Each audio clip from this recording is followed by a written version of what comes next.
또 제가 어떤 경험을 했냐면 내가 신학교 다닐 때 우리 집에서 성당 아무도 안 다녔어요. 성당. 그러니까 내가 신학교 들어갈 때 어머니가 뭐라고 그랬냐면 내가 성당을 나가면 10손가락에 장을 찢은다고 그랬어. 당신이 김옥금인데 황옥금으로 바꾼다고 그랬어. 근데 어머니 정말로 어머니 마음을 돌릴 수가 없더라고요. 그래서 내가 맨날 부모를 위한 기도 맨날 바쳤어. 신학교 때. 1학년 때도 효과가 없고 2학년 1학기 됐는데 어머니가 세례를 받은 거예요. 너무 신기해. 꿈에 교황님이 왔다는 거예요. 요한바울 2세 교황님이 와갖고 이 집이 신부가 날 집인데 네가 고집을 피면 어떻게 하느냐. 그래서 성당 나가기 싫었는데 어쩔 수 없이 나간 거예요. 당신 내 팔자가 신부 팔자인 줄 알고. 그러니까 우리 어머니가 보통 분은 아니에요. 꿈에 상대해도 교황님 아니면 상대를 안 하니까. 그런데도 그때도 네가 성당 나가라 했더니 내가 안 다녔다는 거예요. 그러니까 완고하셨어요. 근데 자꾸 어머니한테 이상한 일이 벌어지는 거. 어떤 일이 벌어지느냐 하면은 2학년 1학기가 끝나고 어머니가 세례를 받았는데 그 우리 2층 집에 중풍 걸린 형제가 하나 있었어요. 이분이 평생 절에 다니던 분이에요. 경기도 사회복지국장까지 하던 분인데 한 15년인가 누워 있었어요. 근데 죽기 일주일 전에 3일 전에 부인한테 여보 수녀님 좀 데리고 오라고. 그래서 부인이 그랬대. 당신이 무슨 수녀님이냐고. 당신은 평생 절에 다녔으니까 스님을 모시고 와야 된다고. 아니라고. 아래층 신학생이 다니는 성당에 수녀님을 모시고 오라고. 도대체 왜 그러냐고 그러니까 비행기가 한 대 우리 집에 왔는데 나 데리고 갈 비행기라고. 그래갖고 탔더니 신부님하고 수녀님이 꽉 차 있더래. 그리고 의자가 딱 하나 비었는데 수녀님 여기가 당신 자리라고. 그래갖고 이분이 세례를 받은 거예요. 대세 받고 성체 영하고 싶다 그래갖고 이건 성체까지 다 영해주고 그러고 돌아가신 거예요. 그러니까 그냥 굳이 부인이 남편이 그러고 세상을 떠났는데 그냥 성당 다니면서 우리 어머니한테 데모해달라. 우리 어머니는 견진도 안 받고 데모한 거 얼떨결해. 데모해달라고 데모해 준 거죠. 어머니 입장에서 좀 이상한 거지. 근데 내가 학부 4학년이 됐는데 내가 하도 난리를 쳐갖고 우리 동네 세례를 많이 받았어요. 신학교 들어간 난리를 쳐갖고 한 30m 떨어진 집이 내가 학부 3학년 때 세례를 받았는데 아들이 교통사고로 죽은 거야. 다음에는 딸이 교통사고로 또 죽은 거야. 오토바이 쳐서. 이거 안 된다. 굿하자. 그래갖고 이제 굿을 하는 거야. 굿을 막 하는데 이 굿이라는 게 진호기 굿이에요. 죽은 영혼을 위로하는 굿을 진호기 굿이라고 그래. 처음에 억울하고 분한 영혼을 위로한다고 춤을 춰요. 막 춤을 추다가 그 영혼하고 접신을 해요. 그래갖고 그 영혼이 미처 해주지 못한 말을 전해주는 걸 공수라고 그래. 공수.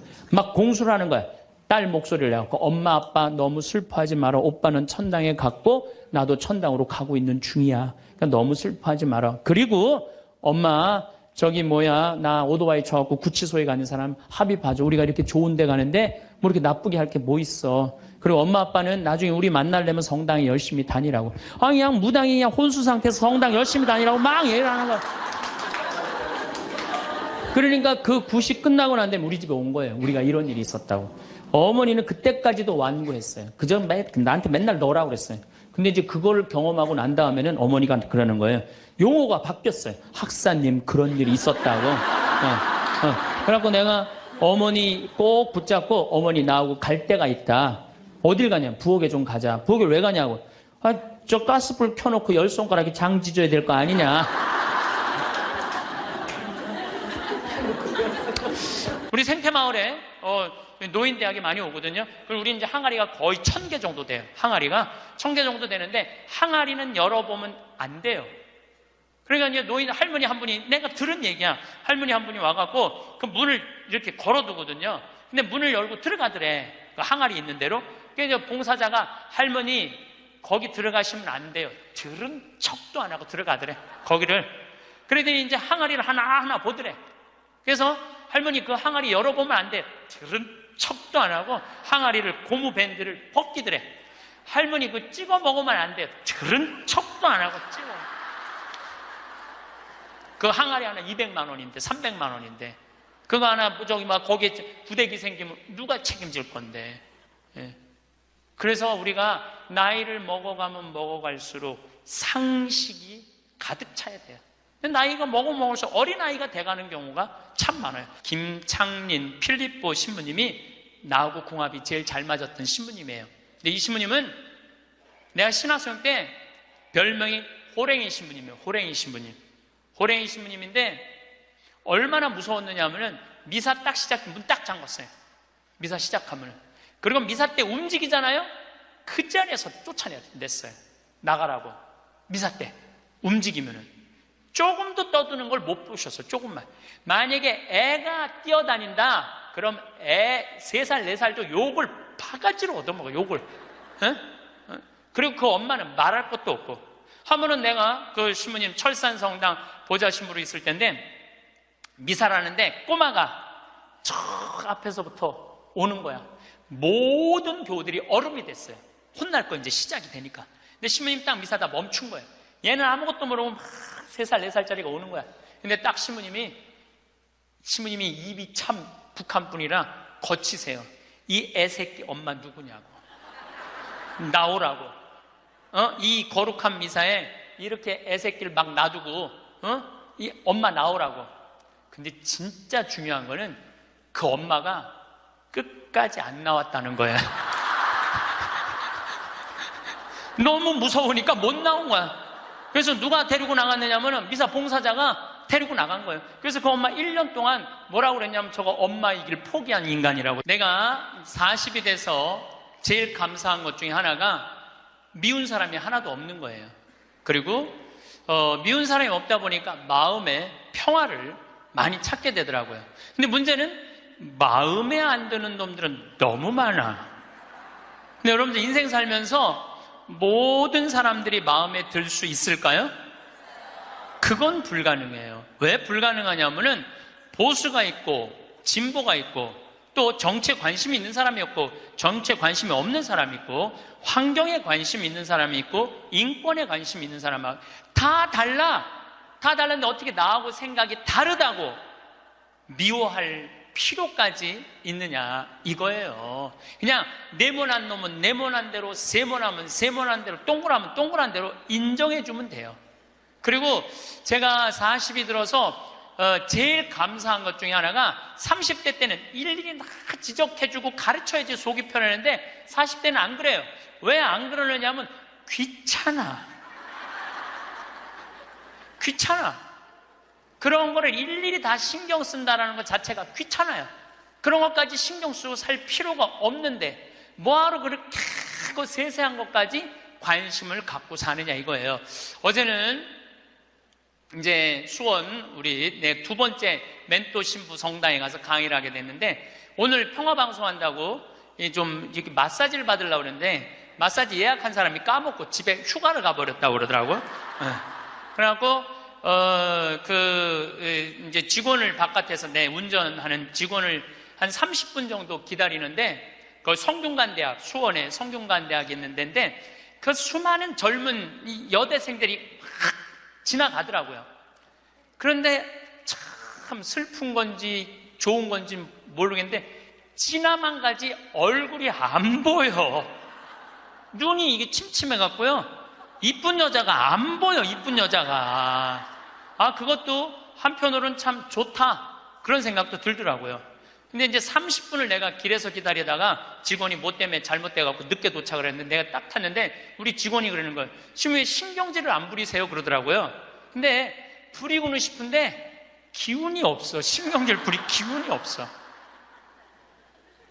그래서 나이를 먹는 게 좋은 면도 있구나. 사소한 것에 신경이 점점 멀어지는 참 좋은 것도 있구나 이런 생각이 들어요. 제가 늘 강의 때 말씀드리지만은 우리가 모든 사람 사랑하기 쉽지 않아요. 근데 문제는 동그란 사람들이야. 마음이 예쁜 사람들은 모든 사람 사랑하려고 그래요. 난 그 사람들이 제일 짜증나는 사람들이에요. 모두 사랑하려고 덤비는 사람들. 예수님은 모두 사랑하라고 그런 적이 없어요. 서로 사랑하라고 그랬죠. 이제 모두 사랑하라고 그랬어요. 여러분도 오늘 이후부터 서로 사랑하세요. 우리 인생에는 궁합이 맞는 사람이 있어요. 이거 아주 중요합니다. 나하고 궁합이 맞는 사람이 있어요. 저는 내 인생에 참 궁합 맞는 사람들이 많은 편인데 내 인생 가장 궁합 잘 맞았던 분은 2012년에 돌아가신 87세에 돌아가신 김창린 필립보 신부님이 나하고 궁합이 제일 잘 맞았던 신부님이에요. 근데 이 신부님은 참 원칙적인 분이세요. 신앙에 애누리가 없는 분이에요. 그리고 내가 보좌 신부 때 이렇게 보면은 판공성사 이제 한참 하잖아요. 그럼 우리 그때는 신자가 14,000명이었어. 그러면은 고해성사를 주면은 신부님 고해에 들어가면 혼이 나니까 신부님 고해에서는 안 들어가는 거예요. 그러니까 내 고해만 나가보면 막 신부님 없어. 그 신부님 기다리다가 딱 나와갖고 이리 와! 소리를 질러요. 그럼 저 끝에 있는 사람들이 어쩔 수 없이 가. 신부님 고해서 들어가면 다시 이쪽에 와서 붙는 거야. 내 쪽에 와서. 그래서 내가 하루에 500명씩 성사를 준 적이 있어요. 하루에 500명씩. 그러니까 그렇게 성사를 많이 줘갖고 나중에는 어떤 보좌 신부 때 어떤 병에 걸렸는지 하도 이걸 많이 하다가 이제 한 번은 이제 문을 열고 고해를 듣는데 대답이 없는 거야. 그래서 왜 고해를 안 하냐고 눈을 떠봤더니 내 침대에서 옆에 창문을 열고 이러고 있더라고요. 창문을 열고. 그렇게 무서운 신부님이었는데 참 편안했어요. 그리고 신부님 내가 평창의 성 필립보 신부님 본명이 필립보예요. 김창림 필립보. 신부님 나 생태마을 꾸미고 싶다고. 네가 한다면 내가 도와줄게. 그래갖고 신부님이 30억 평생 북한에서 넘어가고 학비 고생을 많이 하고 신학생들 장학금 한다고 신부님 모아둔 거 30억을 내놓으신 거예요. 근데 신부님 이제 은퇴를 하셨어요. 마지막 11년 동안 내가 모시고 살았어요. 근데 한 번도 서로 큰 소리 얼굴 붉힌 적이 없어요. 그렇게 무서운 신부님인데 한 번도 얼굴을 붉힌 적이 없어요. 신부님하고 뭐 에피소드가 너무 많은데 신부님이 당신 성구가 서로 사랑하라야 내 성구 액자 너한테 줬는데 어디 있느냐고 2년을 괴롭히더라고요. 2년을. 나는 그런 거 본 적 없다. 이놈 새끼 내가 너한테 성구 줬는데 네가 내 걸 우습게 한다고 욕을 먹었는데 나중에 알고 보니까 신부님 그 철산성당 사무실에 있었던 거야. 근데 내가 그것 때문에 황당한 게 아니야. 서로 사랑하라는 성구를 내가 찾아서 우리 지금 생태마을에 걸어놨는데 참 기가 막혀요. 서로 사랑하라 그러는데 이렇게 그 뒤에 배경 그림이 뭔지 아세요? 호랑이 2마리가 서로 끌어안고 있는 거야. 한번 생태마을에 오시면 한번 보세요. 하여튼 호랑이. 그런데도 신부님하고 마지막까지 정말로 아버지 아들같이 잘 지냈어요. 근데 이제 신부님이 2월 15일 날 입원하셨는데 뭐 이제 한 3개월 보름 정도 했는데 월요일 날 돌아가실 것 같다고 우리 주교님들 다 모이고 교구청 신부들 다 모여갖고 돌아가신다고 그러는데 신부님이 안 돌아가시는 거야. 밤 12시가 돼도. 그러니까 뭐 주교님 뭐 황신부 있을 거지 우리 각계 뭐 교구청의 신부들 우리 각계 다 가고 나만 돌아가시는 언제 돌아가시나 보는데 새벽 3시까지도 안 돌아가시네. 나는 다음날 강의 있는데 라고 신부님한테 나 지금 바빠서 간다고 갔는데 이틀 지났는데 느낌이 이상해. 그래서 부관장 신부한테 네가 나머지 다 해라. 나 아무래도 신부님 돌아가실 것 같다. 그래서 이제 수원 빈센트 병원에 왔어요. 딱 왔는데 신부님이 이틀 동안 혼수 상태에 계시더라고. 그래서 내가 신부님 귀에다가 이렇게 말했어요. 신부님 이제 가셔라. 신부님 힘든데 신부님도 가셔야지. 신부님도 편안하고 나도 힘들어 죽겠다 왔다 갔다 그랬는데 신부님이 눈을 딱 뜨는 거예요. 얼마나 놀랬는지 몰라요. 죽으라고 그러는데 눈 뜨니까 얼마나 내가 놀래.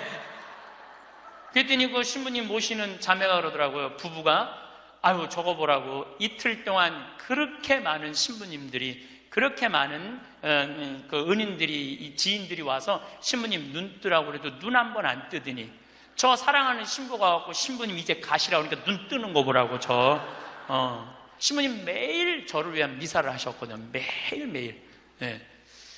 그래서 내가 이제 신부님한테 그랬죠. 신부님 평생에 내 바람막이 돼주시고 나 행복하게 해줘서 너무너무 감사하다고. 나는 사제 생활은 정말로 반은 신부님 때문에 행복하게 살았다고.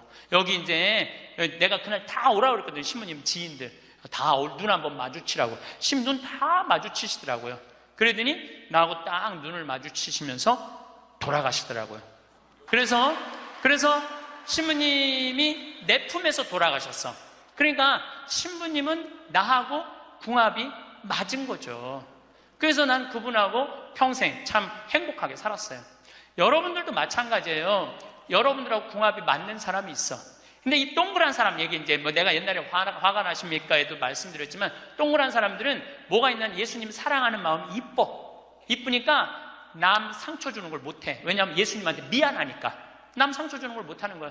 동그란 사람이 대림절 맞이하고 예수님 성탄 맞이하고 빠마를 탁 했는데 삐죽한 놈이 와서 한마디 해요. 빠마를 왜 그렇게 했어? 얼굴이 떡판 같잖아. 그러면 동그란 사람은요, 가슴에서 피가 떨어져요. 안 그래도 얼굴 둥글럽적해갖고 스트레스 받는데 떡판이라고 그러면 얼마나 상처를 입어요. 그런데도 동그란 사람은 그 삐죽한 사람한테 싫은 소리 못해요. 기껏 한다는 소리가, 그러게 이번에 하다가 보니까 이렇게 나왔네. 다음에 내가 잘할게. 뭘 잘못했다고 다음에 잘한대.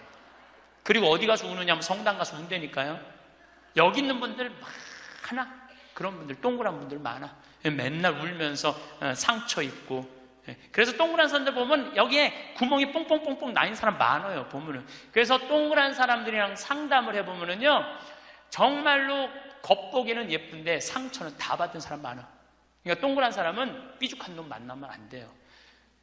삐죽한 놈은 누구 만나게 해주면 되냐면 별난 놈 만나게. 별난. 찔러도 안 찔리는. 파마를 왜 그렇게 해서 얼굴 떡판 같잖아. 그럼 별난 사람은 뭐라고 그러느냐면은, 너나 잘하고 다녀. 너나 남 챙겨내지 말고. 그럼 이 사람 상처 안 입어요. 상처 안 입는데 동그란 사람들이 상처를 입는다니까. 그래서 여러분들은 지금 50, 60 되신 분들, 여러분들 앞으로도 50년, 60년 인생 더 살아야 돼요. 미운 사람이랑 뭐하러 힘들게 가요? 내가 마음에 드는 사람, 좋은 사람이랑 가셔야죠. 그래서 오늘 이후부터, 아까도 제가 멘토 얘기했지만은, 우리가 멘토를 잘 만나야 돼요. 그래서 저는 막 보면은 성격 까칠한 사람들 가능한 한 안 만나요. 연락도 안 하고. 내가 좋은 사람들은 난 연락 많이 해요. 전화도 많이 하고 밥도 자주 먹고 참 좋은 것 같아. 우리 나한테 생태마을 꿈이라고 100억 주고, 잠비아에 100억 준 우리 83살 된 우리 은인한, 저는 한 달에 한 번 전화해서 꼭 같이 밥 먹어요. 우리 어머니 아버지도 한 달에 한 번 꼭 같이 밥 먹고. 내가 좋은 사람만 난 전화해서 밥 먹어. 굳이 삐죽한 애 전화해갖고 내가 예수 그리스도 이름으로 저 사람을 사랑하고야 말리라, 난 안 그런다 이거야.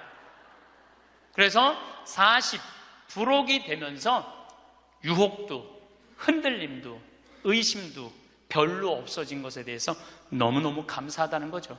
50이 지천명이야. 50이 지천명. 50이 되면은 뭐 해야 되느냐면 하늘의 뜻을 아는 나이야. 49까지는 세상에 관심이 많았다면 50부터는 어디에 관심이 많아야 돼? 하늘나라에 관심이 많아야 돼. 여러분들은 49까지는 세상에 속해서 살았어. 세상 일 많이 하고 살았어요. 그럼 50부터는 이제 내가 이제 어디 갈 거야? 하늘나라 갈 거 아니야 이제? 이제는 갈 날이 점점 다가오잖아요. 30대 때는 하느님의 이름을 빌려서 내일을 했어요. 30대 때는 어땠냐, 뭐가 진행이 안 되면 성질을 있는 대로 부렸어요. 30대 때는. 근데 요즘은 막 일이 진행이 안 되잖아요. 그럼 딱 내려놔요. 그리고 이렇게 말합니다. 당신이 원하는 게 아니네. 그거 딱 내려놔요.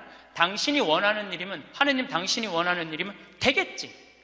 제가 작년에 잠비아에 가갖고 간호대학 수도된 걸 보고, 저 사는 맛 사는 멋 삶겨 앉기 책 팔은 거 2억 인세 내놨다고 그랬잖아요. 그래갖고 교우들한테 1,000만 원씩 30명만 도와달라고 그랬잖아요. 그런데 2월 달에 방송에 나갔는데 4월 마지막 주에 2억 8천이 모인 거야. 2달 만에 2억 8천이. 내가 한번 모금도 나간 적이 없는데 다 전화해서 마지막 토요일에 내가 하느님한테 이렇게 기도했어요. 하느님, 왜 2천만 원이 비냐고. 진짜 그렇게 기도했어요. 진짜. 아니 내가 2억을 내놨으면 당신 3억 내놔야 될 거 아니냐고 그렇게 기도를 했는데, 그날 저녁에 종교도 다른 할머니가 나한테 전화했어요. 신부님, 당신이 기도를 하는 중에 내가 돈이 필요할 것 같아갖고 2천만 원 보냈다는 거예요. 2천만 원. 나는 기쁘지 않았어요. 왜 기쁘지 않았냐면 너무 놀랐어요. 하느님이 다 듣고, 하느님 왜 1,000만 원이 비냐고 그랬더니 그 저녁에 2천만 원을 채워주셨으니, 여러분들 기쁠 것 같아요? 무서울 것 같아요? 무섭죠. 와. 그래서 예수님이 너희들 많은 말 하지 말아라. 아버지가 너희가 필요한 것을 다 알고 계신다. 그래서 내가 기도를 안 한다니까요. 내가 기도를 안 해요. 내가 잠비아에 농업대학 세울까? 그랬더니 100억 갖다 줬잖아요. 그래갖고 농업대학 부지가 필요한데 그랬더니 1000만 평 대통령이 줬잖아요. 어떻게 기도를 해? 생각만 해도 하느님이 이렇게 쏟아주는데 기도까지 해주면 나는 죽어. 이거 기도까지. 근데 나는 어떤 믿음이 있느냐면 지천명, 하늘의 뜻을 알아요. 하느님이 원하는 일이면 된다. 네. 그리고 이제 잠비아에 제가 이제 4년을 다니면서 돈도 많이 이제 그 신학교, 잠비아를 쭉 다녔는데 내가 너무너무 놀란 거는 잠비아의 신자가 500만 명이에요. 그리고 내가 다니고 있는 은돌라 교구는 신자가 100만 명이야. 100만 명. 근데 신학교가 없는 거야. 잠비아 신학생은 지금 480명이 있대요. 근데 기숙사가 없는 거야. 1, 2학년이 뭐 철학과 이렇게 다니고 이상하게 하여튼 신학 과정이 있더라고. 그래서 은돌라 교구의 반달 주교님께서 나한테 요청이 왔어요. 우리 여기 잠비아에 신학교를 좀 줘달라고.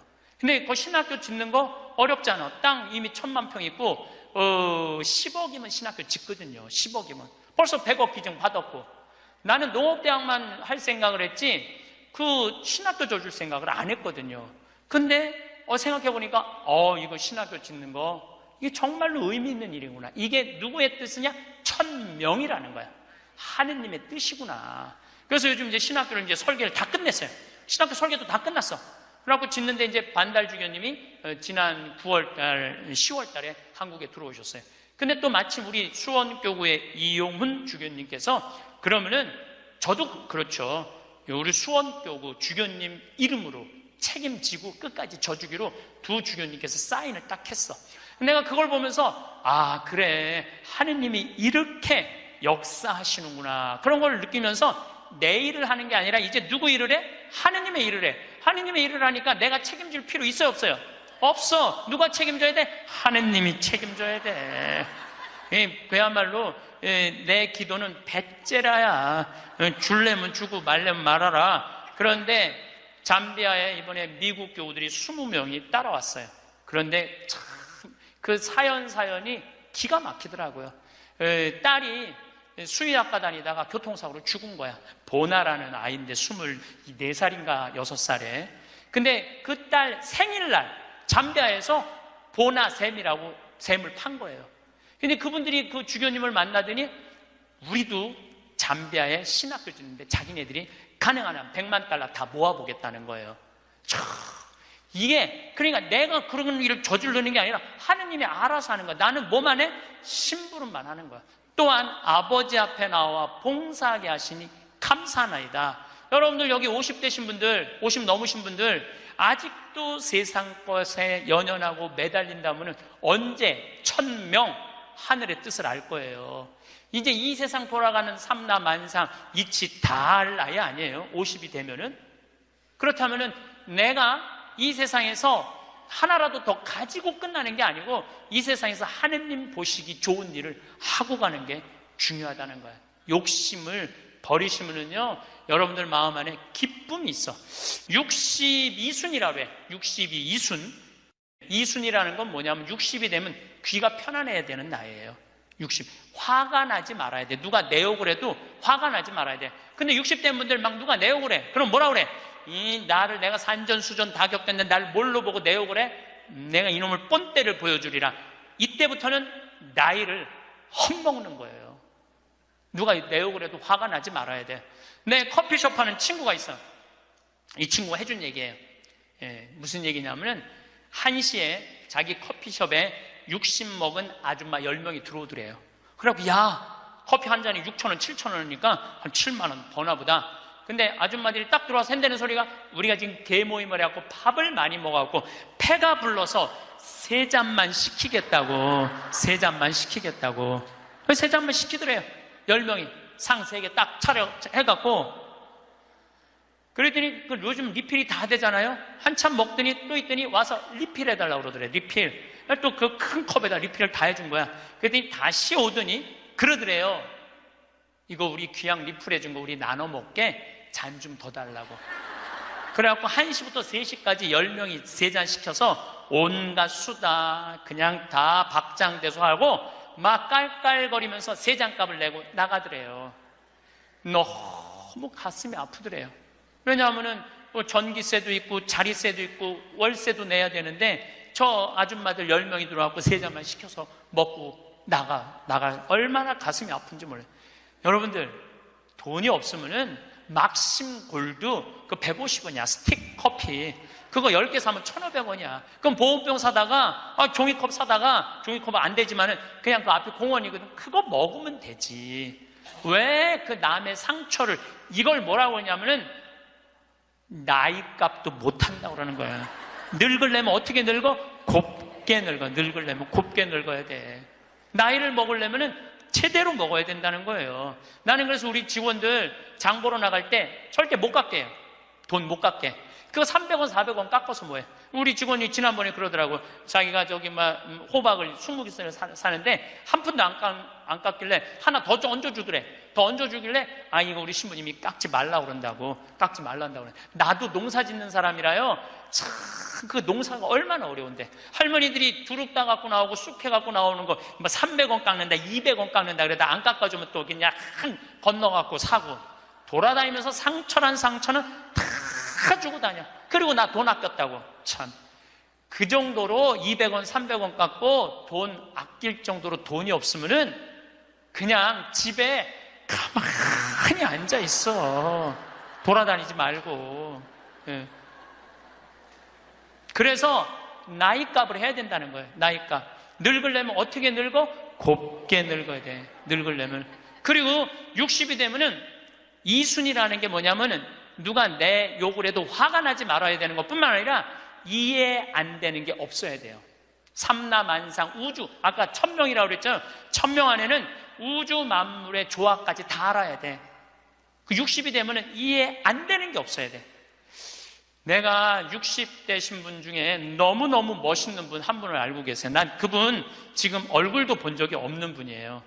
얼굴도 본 적이 없는데 이분이 얼마나 멋있느냐 하면은 성모회장이래, 어느 정당에. 근데 내 후배 신부 중에 하나가 5년 전에 옷을 벗었어요. 신학교 때 내가 굉장히 예뻐했던 아이인데 잘 기쁘지 않대. 사제로서 기쁘지 않대.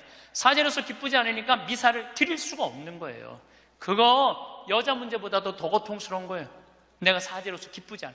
그래서 나는 더 이상 제사를 드릴 수 없다. 그래서 옷을 벗고 나간 거야. 이 신부님 혼자 쭉 사는 거죠. 근데 그 본당 신부였을 때 성모회장님이었대. 성모회장님이었는데 이 신부님이 5년 동안 혼자 사는 걸 알고 딸이 36인가 37이래. 딸한테 그랬대요. 너 그 신부님 알지? 알고 있대. 근데 그 신부님 옷 벗은 거 알지? 알고 있대. 근데 너 지금 시집도 안 가고 혼자 사니? 이렇게 허송 세월 보내지 말고 신부님 외롭고 힘든데 너 신부님한테 시집이나 가서 밥도 해주고 빨래도 해주고 의지가지 하면 어떻겠느냐? 그 성모회장님이 남편도 설득했대. 당신 저 본당 신부님 있을 때 저런 사이 하나 있으면 좋겠다고 그러지 않았느냐고. 저 사이 사모면 되지 않겠느냐고. 남편도 설득하고 남편도 좋다고 그랬대. 그래갖고 이번 3월 신부님한테 찾아간 거야. 내 딸 줄 테니까 신부님 혼자 외롭게 살지 말고 내 딸 이제 데리고 같이 살았으면 좋겠다고. 그래서 이번 3월 달에 결혼을 시킨 거야. 60이 되려면 그 정도는 돼야지. 60이 되려면 그 정도는 돼야지. 신부님도 옷 벗고 나가면 내가 저 신부님 더럽다고, 저 신부님 저럴 수 있느냐고, 내가 그렇게 안 봤는데 욕이나 하고 돌이나 던지고, 그건 나이를 헛먹는 거예요. 그 신부는 얼마나 힘들었겠어, 인생 살면서. 자기 맞지도 않는 옷 입고 이러지도 못하고 저러지도 못하고 부모님 상처 줄까봐 옷도 못 벗고 얼마나 힘들겠어.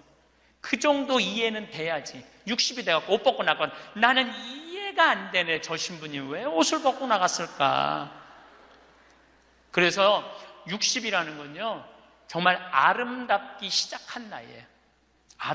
저는 60된 여자친구들이 많아요. 진짜로. 근데 60된 분들하고 이렇게 대하면 참 편안해요. 30대, 40대 이 여자들은 불편해. 불편해. 근데 60만 되면은 아주 편안해. 그리고 60이라고 얼굴이 못생긴 것도 아니야. 이뻐 다. 60은 내가 보기에는 아름답기 시작한 나이에요. 아름다운 모습으로 나이를 들어가는 것. 누가 뭐라 그래도 받아들이고 포용할 수 있는 따뜻한 나이가 저는 60이 아닌가 싶어요. 70이 종심소욕 불육이라고 그래요. 뭐라고 하면 70이면 마음을 따른, 욕구가 일어나는 마음을 따라도 법에 어긋남이 없는 나이야. 그러니까 내가 한 70 넘은 분이 내가 욕심껏 행동을 해도 그게 법에 어긋나지 말아야 돼. 다시 말해서 좀 쉽게 얘기하면 우리 천주교 교우들 알아듣기 쉽게 말하면 70에 내가 하는 행동이 하느님이 하는 행동하고 똑같아야 돼. 70은. 근데 70된 할머니들 막 잔치집에 갔는데 그냥 부친 게 맛있다고 꼬쟁이에 그 집에 뭐 부친 게 남든 뭐 모자라든 상관하지 않고 꼬쟁이에 싸갖고 막 그게 이제 늙으려면 곱게 늙으려는 거예요. 그러면 안 된다는 거예요. 70. 불류구라는 게 뭐냐면 자야, 자. 예.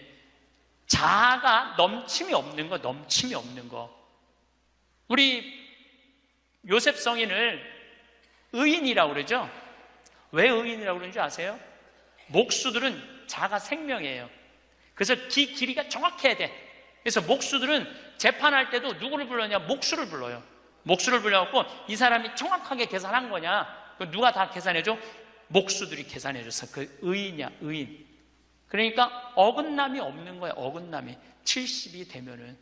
근데 70이 됐는데도 불구하고 욕심을 부리고. 난 70된 할머니들 싸우는 거 많이 봤어요. 싸우는 거 많이 봤어요. 근데 공자님이 73살까지 살다가 죽었어. 무슨 얘기냐면은 천지가 80이 넘게 사는데 70까지만 얘기를 하고 죽은 거야, 공자님이. 80은 어떻게 살으라고. 그래서 내가 80을 내가 생각을 해봤어요. 80은 뭐 해야 되는 나이냐면은 생생지심의 나이예요. 생생지심. 생생지심이라는 게 뭐냐면은 생명을 사랑하는 나이야. 80은 생명을 사랑하는 나이. 80까지 살면은 여러분들 감사하지 않아요? 감사하죠? 저는 46세 위암 수술을 하고 매년 가을마다 단풍 구경을 가요. 매년 셋째 주 월요일 날 우리 부관장 출신 신부들하고 단풍 구경을 가는데 너무너무 아름답더라고. 그때 내 기도문이 뭐냐면 하느님, 올해도 단풍을 보게 해주셔서 감사합니다. 이렇게 아름다운 단풍을 보게 해주셔서 감사합니다. 근데 80이 된 분들은 단풍을 몇 번을 보는 거야? 80번을 보는 거 아니에요. 얼마나 감사해. 근데 80 먹은 할머니들 뭐 다리도 아프고 허리도 아프고 뭐 귀찮지. 근데 이렇게 말해요. 늙으면 죽어야 돼. 사는 게 귀찮아. 사는 게 재미가 하나도 없어. 내가 인생 살아보니까 믿을 놈 한 놈도 없어. 머리 검은 짐승한테는 잘해주는 게 아니야. 80 먹은 할머니가 이렇게 부정적인 얘기를 하면은요, 이 할머니는 인생을 실패한 할머니예요. 실패한 거 아니에요? 생명을 사랑하는 나이. 오늘도 이렇게 하루를 나한테 선물로 주신 하느님한테 감사하다고. 진달래를 보면 이번에도 한 번 더 이 아름다운 진달래를 보게 해주셔서 감사하다고. 단풍을 보면 이 아름다운 단풍을 한 번 더 보게 해주셔서 감사하다고. 살아있음에 대해서 감사하고.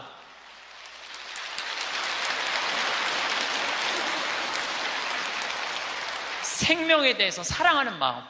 예. 저는 우리 요즘 대리임 때 우리 직원들 마니또를 해요. 작년에 느닷없이 마니또를 하자고 그러더라고요. 그래서 이제 쭉 뽑았어. 우리 직원이 40명인데 나는 이제 60 먹은 형제가 뽑혔어요. 근데 한 달 동안 그 형제만을 위해서 기도한다는 게 좀 그렇더라고요. 왜냐하면 내가 40명의 목자인데, 그래서 내가 매일 한 명씩 이름을 부어서 묵주기도 5단을 해줬어요. 나는 어떤 신념이 있느냐면 하루에 묵주기도 기도 5단 이상 하면 안 된다는 신념이 있어요. 5단도 힘들어 죽겠는데 막 20단, 30단 하는 사람들 보면은 놀라워. 뭐 한다고 20단, 30단씩이나 해. 하루에 5단 이상 하면 안 된다는 신념이 있어요. 그런데 날짜는 30일인데 직원은 40명이잖아요. 그러니까 5단은 무조건 선물로 줘야 될 거 아니야. 하루에 10단을 하게 되더라고요. 그런데 하루가 너무 충만한 거야. 막 10단을 하니까 더 충만한 거야. 이거 봐라. 이 남을 위해서 기도하는 게 참 좋으네. 너무 좋더라고, 기도하는 게. 근데 다 못했어요. 신부님 미운 사람 없어요? 여러분들, 내 가슴이 얼마나 넓다고 미운 놈까지 다 고이 간직해야 돼? 그렇지 않아요? 여러분들, 미운 사람 꼭 가슴에 간직해야 돼요? 미운 사람 빨리 빼버리세요. 그리고 어떤 사람만 간직하면 돼? 좋은 사람, 소중한 사람만 하면은 그러게도 우리 인생은 벅차요. 내가 6.25 전쟁 똥구멍이 찢어지게 가난할 때 그때 내 돈 떼어먹고 도망간 놈, 내 상처 준 놈 그냥 기억할 필요가 뭐가 있냐 이거예요. 80이 돼서 이제까지 큰 사고 없이 6.25 넘어오고 그 힘든 거 다 넘어와서 지금 살면은 오늘 하루 밥 세 끼 먹으면 감사하면 돼요. 그래서 80 되신 분들은 입에서 뭐가 나와야 돼? 감사가 나와야 돼. 제가 자신 껴안기라는 주제로 이야기를 이제까지 했습니다. 여러분들, 나 자신을 껴안을 줄 알아야지, 나 자신을 껴안을 줄 알아야지 잘 살아요. 잘 살아야지 잘 죽을 수가 있어요. 그래서 15에 지우학하고, 30에 립하고, 40에 부록하고, 50에 지천명하고, 60에 이순하고, 70에 불류구하고, 80에 생생지심의 단계에 내가 갔는가? 이걸 물어보자는 거예요. 나는 지금 어떤 단계인가? 나는 뜻도 안 세운 거 아닌가? 뜻도 안 세우고 공부도 안 하고 또 내가 섰다면은 어떻게 살아가야 될 것인가? 쓴 사람으로서. 그 나는 정말로 욕심 없이 유혹받지 않고 악의 유혹을 받지 않고 정직하게 살아갈. 그리고 하늘의 뜻은 내가 알고 있는가? 하늘의 뜻은. 그리고 마음이 평화롭게 이순하고 있는가? 내가 하는 행동이 하느님이 하는 행동하고 똑같은가? 그리고 생명을 사랑하는 나인가? 그걸 알아야 돼. 그러면은 그런 정도의 사람이 되려고 그러면 공부해야 돼. 신부님, 저는요 신학교 공부했죠, 환경공학 공부했죠, 그 다음에 글 공부했어요. 그래서 저는 한국문인 회원이고 국제 팬클럽 회원이에요. 물론 우리 가톨릭 문인 회원이에요. 그래서 글 쓰는 공부 많이 했어요. 제가 잘났다는 게 아니고 끊임없이 공부하는 걸 게을리하면 안 돼요. 신부님은 팔자가 좋아갖고 대학 다니고 싶으면 대학 다니고, 대학원 다니고 싶으면 대학 다니고, 그 다음에 무슨 교수한테 글 배우고 싶으면 글 배우고. 신부님 팔자가 좋죠. 여러분들, 내가 팔자가 좋은 게 아니에요. 여러분들도 얼마든지 배울 수가 있어. 내가 지금 왜 이 핸드폰을 들고 왔다 갔다 하느냐면은 여기에 대학이 들어있어요. 여기 유튜브를 통해서 모든 교수들 강의를 다 들을 수 있어요. 주옥 같은 강의가 다 들어있어요. 역사를 배우고 싶으면 역사를 치면 나오고, 철학을 배우고 싶으면 철학을 나오고, 성서를 치면 성서가 나오고, 그냥 너무너무 많아. 여기 휴대폰에 이거 맨날 메시지하고 전화 받는 걸로 하지 말고, 신부님 이거 어떻게 찾아요? 손자들한테 해달라고 그래. 손자들한테 이렇게 얘기하세요. 그게 손자들 교육이에요. 얘야, 나 소크라테스 변론이라는 거 듣고 싶은데, 변론이라는 걸 듣고 싶은데 이거 좀 내가 누르면 바로 나오게 해줘라. 그럼 걔 그거 찾아서 걔도 공부해. 맨날 게임만 하다가 할머니가 이거 좀 깔아달라고 그러면 걔 기가 막히게 깔아줘요. 누르면 나와. 누르면 막 결국은 내가 서야 돼. 내가 깨우쳐야 돼. 배우고 익히니 이 또한 기쁘지 아니한가? 라는 우리 공자님 말씀대로 저는 여러분들이 공부했으면 좋겠어요. 공부를 하면은요, 소크라테스 말처럼 지식은 덕으로 가고 덕은 곧 행복으로 이어진다는 거예요. 그래서 우리 교우들 열심히 공부하셔서 조금 더 성숙한 사람으로 변화돼 나갔으면 좋겠어요. 우리가 이 세상을 살면서 내 마음 안에 천사하고 악마가 동거를 하는데, 신앙생활을 하는 이유는 천사가 승리하기 위해서, 내 마음 안에 천사가 승리하기 위해서 신앙생활을 하는 거예요. 우리 인간은 나약하기 때문에 언제든지 악의 유혹에 넘어갑니다. 그러니까 예수님이 맨 마지막 주의 기도 바칠 때 악에서 구하소서 그러죠? 우리가 악에서, 오죽하면 예수님 맨 마지막에 그 기도를 했겠어요. 이 세상에 살아가면서 악의 유혹에 넘어가지 않을 사람은 한 사람도 없어. 매일 우리는 그 유혹에 넘어가요. 그 유혹을 물리칠 수 있는 능력이 바로 신앙생활이에요. 우리가 돌더러 빵이 되라고 그러는 거나 돌머리도로 서울대학 들어가라는 거나 다 뭐다? 욕심이다. 욕심이다. 욕심만 버리면은 우리 인간은 인생을 참 행복하게 살 수 있다. 예수님 말처럼 말씀이 가득 차 있으면은요, 인생이요, 조금 넉넉하지 않아도요, 즐거울 수 있어요. 미국의 제일 행복한, 우리나라도 마찬가지지만 제일 행복한 직업이 1위가 성직자예요, 성직자. 말씀이 있기 때문에 제일 행복한 말씀이 있기 때문에. 그래서 여러분들도 말씀이 내 마음 안에서 살아 움직일 수 있도록 깨어 기도해라. 그 아주 중요한 거예요. 원주 비행장이 있어요. 그래갖고 비행장이 있어서 재밌어요. 원주 비행장이 있어서 그 이글스라고 그 비행 전투단이 있는데 여기서 연습해. 우리 여기 평창 하늘에서 처음에 막 태극기 그릴 때 보면 막 엉망으로 그려요. 그 다음에 뭐 하트도 막 찌그러져서 그리고 한 2달 연습하면은 아주 잘 그려져요. 그래서 그 비행장이 있다. 신경 쓰지 마세요. 나한테 절을 하면 어떻게 한다? 권세와 영광을 주겠다. 우리가 악마의 유혹에 빠져서 나 잘난 척, 교만하느냐고 다른 사람 무시하고 주님을 섬겨야 되는데 주님도 안 섬기고 세상에 나만 섬기라고 나만 잘났다고 우리 유혹에 많이 빠진다. 그것도 안 되니까 이번에는 악마가 예수님을 예루살렘 성전 꼭대기에 데리고 올라가서 당신이 하느님의 아들이거든 뛰어내려 보시오. 시험하는 거예요. 여기 계신 분들 중에서도 주위에서 그런 소리 많이 들으실 거예요. 너 성당 나가는데 왜 너만 그 꼴로 살아?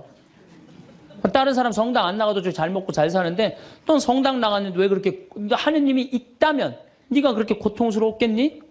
주위에서 그렇게 악마들이 와갖고 얘기 많이 해요, 안 해요? 해요. 많이 해요. 그때 흔들리는 거예요. 정말로 하느님이 있다면은 내가 왜 이 고통을 겪지? 마음이 흔들리는 거죠. 근데 저는 사제생활 20년 정말 짧은 세월을 살면서 영혼이 있다는 거, 영원이 있다는 거, 귀신이 있다는 거, 연옥이 있다는 거, 이거 확실히 믿습니다. 너무 많이 경험을 해서 그래요. 제가 10년 전에 본당 신부할 때, 능평 성당에서 본당 신부할 때인데 성가대가 밤샘 피정을 해달라고 그래서 밤 10시부터 11시까지 강의를 했어요. 강의를 했는데 막 강의가 끝났는데 성당 앞길에서 차 부닥치는 소리가 났어요. 나가보니까 버스하고 승용차하고 정면 충돌을 했는데 승용차가 버스 밑으로 아예 들어갔어요. 근데 그 승용차에 누가 타고 있었느냐면 우리 본당 사회복지 분과장이 타고 있었어요. 그 자리에서 즉사했어요. 이 사람이 얼마나 착한 사람이냐면은 사회복지 분과장을 했으니까 요맘때만 되면 김장 다 해서 어려운 소년, 소녀 가정 다 넣어줬어요. 쌀 떨어지면 쌀 떨어진 집 체크하고 다 넣어주고 성당 짓는다고 삽을 잡으면 삽자를 놓지 않은 형제야. 정말로 살아있는 천사예요, 천사. 그리고 그냥 3월 달에 자기 부자니까 뒷마당에 뿅아리 100마리 풀어놓으면은 그냥 5월, 6월 달 손님 오면 그거 잡아서 삼계탕 해주는 정말 그야말로 천사야. 근데 그 자리에서 즉사를 한 거예요. 그래서 이제 부인이 시신을 분당 재생병원에서 옮겨갖고 새벽 2시에 다 검찰도 왔다 갔다 하고 그래갖고 새벽 2시에 시신 수습이 끝났어요. 그래서 상주들을 깨우러 간 거야. 근데 상주가 초등학교 5학년, 초등학교 3학년, 초등학교 1학년이야. 애들도 너무 예쁜 애들인데. 그래서 이제 엄마는 5살짜리 아이 5학년 아이를 깨운 거야. 일어나봐라, 아들아. 근데 이 아들이요, 눈을 비비면서 엄마 나 이상한 꿈 꿨어. 그러는 거야. 무슨 꿈 꿨냐 그러니까 아빠랑 꽃밭을 가는데 너무 꽃밭이 예뻤다는 거예요. 막 천국같이 예뻤다는 거예요. 근데 그 꽃밭을 끝을 갔는데 손을 잡고 가는데 꽃밭 끝에 갔더니 계단이 하늘로 나 있는데 양쪽에서 날개 달린 천사가 우리 집으로 빨리 올라오라고 막 손짓을 했다고. 그래갖고 내가 올라가려고 했더니 아빠가 내 손을 딱 놓더니 지금부터 나 혼자 올라가는 거라고. 넌 나중에 올라가라고. 그래갖고 아빠가 막 올라가는 꿈을 꿨다는 거예요. 초등학교 5학년 아이가, 아빠가 돌아가신 사실도 모르는 아이가. 이건 뭐예요? 이 아빠가 돌아가시면서 누구한테 보여준 거예요? 아들한테 보여준 거예요. 이런 일은 너무 많아요. 우리가 죽으면은 굉장히 우리 한국 사람들은 죽음을 너무 무서워해요. 근데 난 죽는 거는 꽃밭을 간다는 얘기는 너무 많이 들었어요. 우리 여기 생태마을에 암 환자들이 많이 오잖아요. 작년에 글라라라는 자매가 하나 있었어요. 진짜 얼굴도 이쁘고 그냥 천사예요, 천사. 천사인데 폐암이 걸린 거예요. 4년 전에 폐암이 걸려갖고 이 6개월밖에 못 산다 그랬는데 여기서 정말 행복하게 4년을 살았어요. 근데 그냥 남편도 천사, 그냥 아들은 또 서울신학교 다니고 있어요. 지금도. 그 둘째 아들도 천사, 막내딸도 남편 말할 것도 없고. 그런데 그냥 하여튼 4년을 살다가 뇌까지 전이가 된 거예요. 근데 나는 우리 집에 암 환자들한테 그런 얘기를 해요. 죽는 거 무서워하지 말아라. 그리고 왜 미리 땡겨서 걱정하냐. 3개월 후, 6개월에 죽을 거 지금 걱정하냐. 오늘 즐겁게 살자. 그러다 보니까 4년, 5년 살았으면 많이 사는 거죠. 6개월밖에 못 산다고 그랬는데. 그리고 내가 항상 그랬어요. 죽으면 행복한 대로 가는 거다. 맨날 그랬어요, 내가. 살아도 좋고 죽어도 좋고. 근데 이 분이, 이 글라라 자매가 뇌까지 전이 된 상태에서 죽은 거예요. 죽었는데 둘째 아들이 참 착해, 그 아들. 엄마 평상시에 죽으면 안 된다고 미리 이게 응급처치를 배운 거야. 엄마 혀가 말려 돌아갔는데 그걸 피고 막 심폐소생술을 하고 살려낸 거야. 그래갖고 이 글라라 자매 살아나서 이제 일산병원에서 내가 만났어. 글라라 자매 그러더라고. 신부님, 내가 정말로 죽음의 여행을 떠나는데 너무 황홀하고 행복했다는 거야. 아, 정말 신부님 말대로 이게 죽는 게 이렇게 황홀하구나. 근데 그냥 아들놈이 살려놓은 거야, 그냥. 살려나갔고 그냥 깨보니까 그래서 한 3개월 정도 혼수 상태로 있다가 세상을 떠났어요. 나는 그분은 천당에 갔다고 확실히 믿습니다. 나는. 내가 미사도 맨날 봉헌하지만은 이미 천국에 가 있어요. 죽는 거는요, 결코 두려운 게 아니에요. 그리고 죽는데 꽃밭을 간다는 사람 난 너무 많이 봤어요. 미국에는 어떤 그 근사체험, 임사체험이라고 그래요. 죽음을 경험한 사람들 2만 명한테 물어본 거. 죽었다 살아 돌아온 사람들 3시간, 5시간 의학적으로는 죽었다 이런 사람들 3시간, 5시간 후에 살아 돌아온 사람들 물어보니까 모두가 공통적으로 뭐라고 그래요? 꽃밭을 간다는 모두가. 그리고 빛이 있는 대로 빨리 올라간다는 거. 내가 94년도에도 99살 먹은 할머니야. 병자성사를 하는데 내 손에서 마지막 기름을 바르고 내가 마지막 사제경까지 해주는데 돌아가신 할머니가 있어요. 근데 싹 영혼이 정말 올라가는 게 보이더라니까요. 싹 너무너무 행복한 영혼이 올라가는 게 보이는 거예요. 그래서 죽음은 뭐가 있느냐 그러지만 죽음은요 우리는 하늘나라로 들려 올려지는 거예요. 예. 난 내가 강의할 때 핸드폰을 넣어도 한 번도 내 승질을 부린 적이 없어 나는.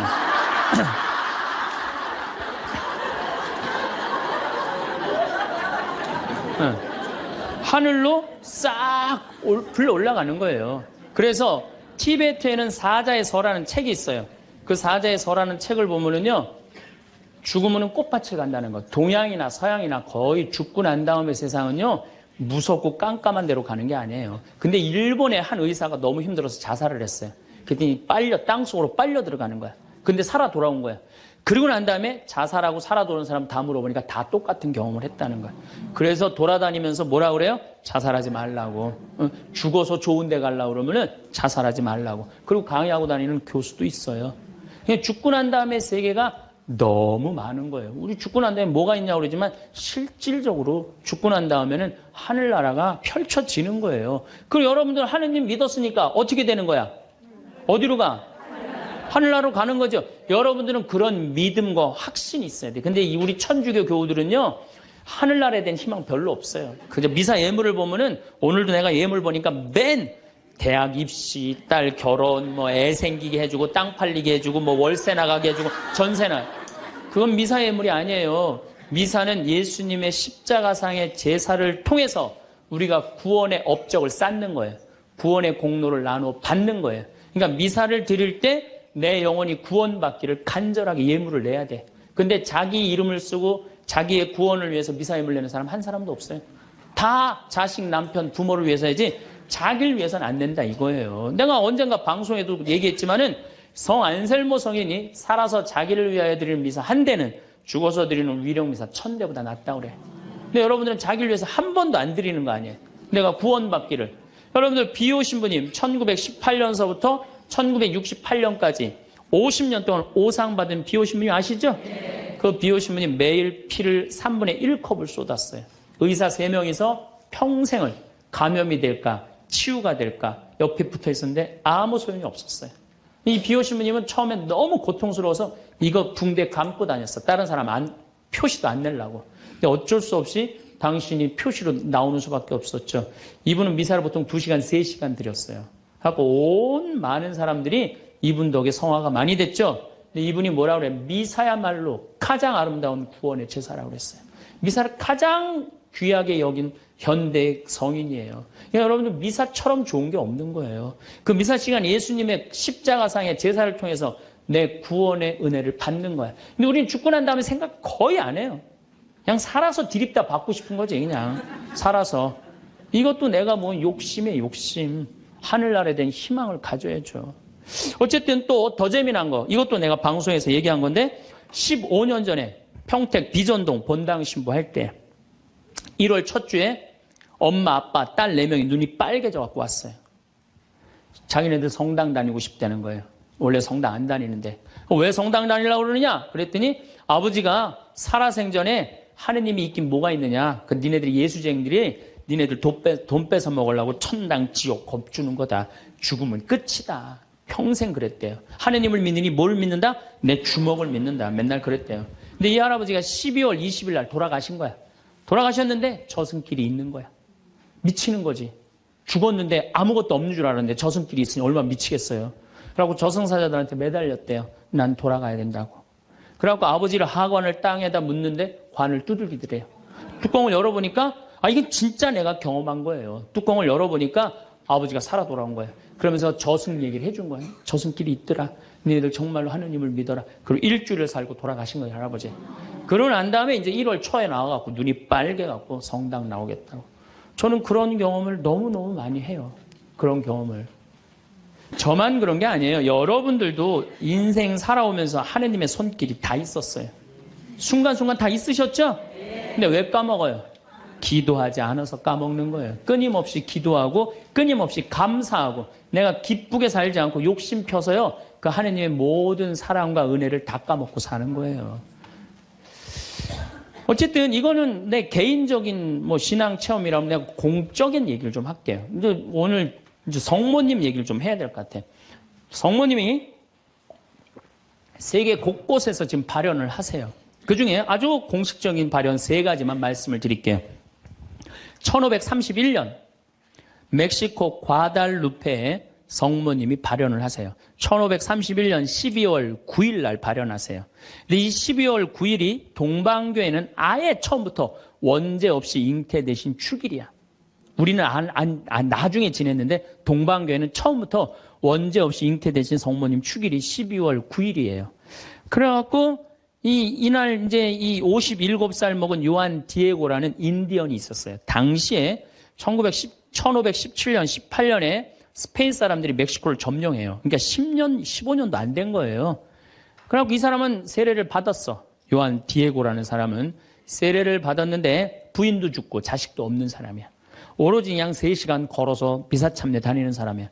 토요일 날 이제 성당을 간다고 갔는데 테페악이라는 언덕에 딱 올라섰는데 기가 막히 아름다운 음악이 들리고 코를 찌르는 기가 막힌 향내가 나는 거야. 가보니까 너무 아름다운 부인이 서 있는 거야. 성모님이. 성모님이 딱 나타나갖고 요한 디에고, 나는 탄식하는 이들의 위로의 어머니고 도움을 청하는 이의 어머니다. 나의 사랑을, 하느님의 구원을 온 세상에 전하기 위해서 이 언덕에 성당을 지라고 주마라가 주교한테 가서 얘기를 해라. 당시에 스페인에 1대 주교가 와 있었어요. 주교한테 가서 얘기를 하라는 거야. 요한 디에고는 성모님을 너무 명명백백하게 봤기 때문에 의심하지 않고 주교관을 쫓아가요. 근데 이게 멕시코 사람이야. 완전히 까만 인디안이야. 그런데 주교관에 딱 갔더니 입구에서부터 못 들어오게 막는 거예요. 문지기들이 어딜 들어오느냐고. 난 꼭 가야 된다고. 나 좀 들여다 보내달라고. 그래갖고 그냥 문지기들이 왔다 갔다 했는데 주교님이 뭐냐 그러니까 주교님 만나러 왔다고 들여보내라고. 그랬더니 요한 디에고가 내가 성모님을 만났는데 성모님께서 주교님한테 그 테페악이라는 산에다가 성당을 지나라고 전해주라고 그랬다고. 여러분들이 지금 남산을 가는데 남산 꼭대기 가는데 성모님이 딱 나타났어요. 너무 아름다운 모습으로. 마리아, 데레사 이렇게 합시다. 데레사, 너 우리 추기경님한테 가갖고 이 나의 사랑을 온 세상에 대한민국에 전하기 위해서 남산 꼭대기에 성당을 지라고 가서 전해라. 분명히 성모님을 봤어요. 그래갖고 여러분들이 이제 명동에 가갖고 추기경님한테 내가 성모님을 만났는데 남산 꼭대기에다 성당을 지라고 그랬다고. 그럼 주교님, 아유, 잘 알겠습니다. 그리고 짓겠습니다. 그럴 것 같아요? 명동에 가면 약간 정신 나간 여자 3명 있어요. 4번째 등극하는 거, 4번째. 예. 성모님 본 사람들 다 처음에 무슨 대접받아요? 다 미친 사람 대접받아. 다. 그러니까 주교님이 뭐라고 그러냐면은 이상한 소리 하지 말아라. 가라 그래요. 네가 정말이라면 나중에 얘기하자 그래요. 그래갖고 성모님이 내가 기다리고 있겠다 그래요. 그래갖고 다시 태평이라는 산에 가요. 성모님한테 그래요.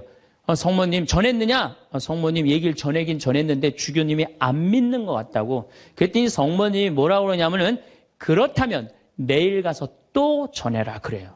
난 참 성모님도 답답해요. 아니 그게 그렇게 중요하면 당신이 가서 얘기하면 될 거 아니야.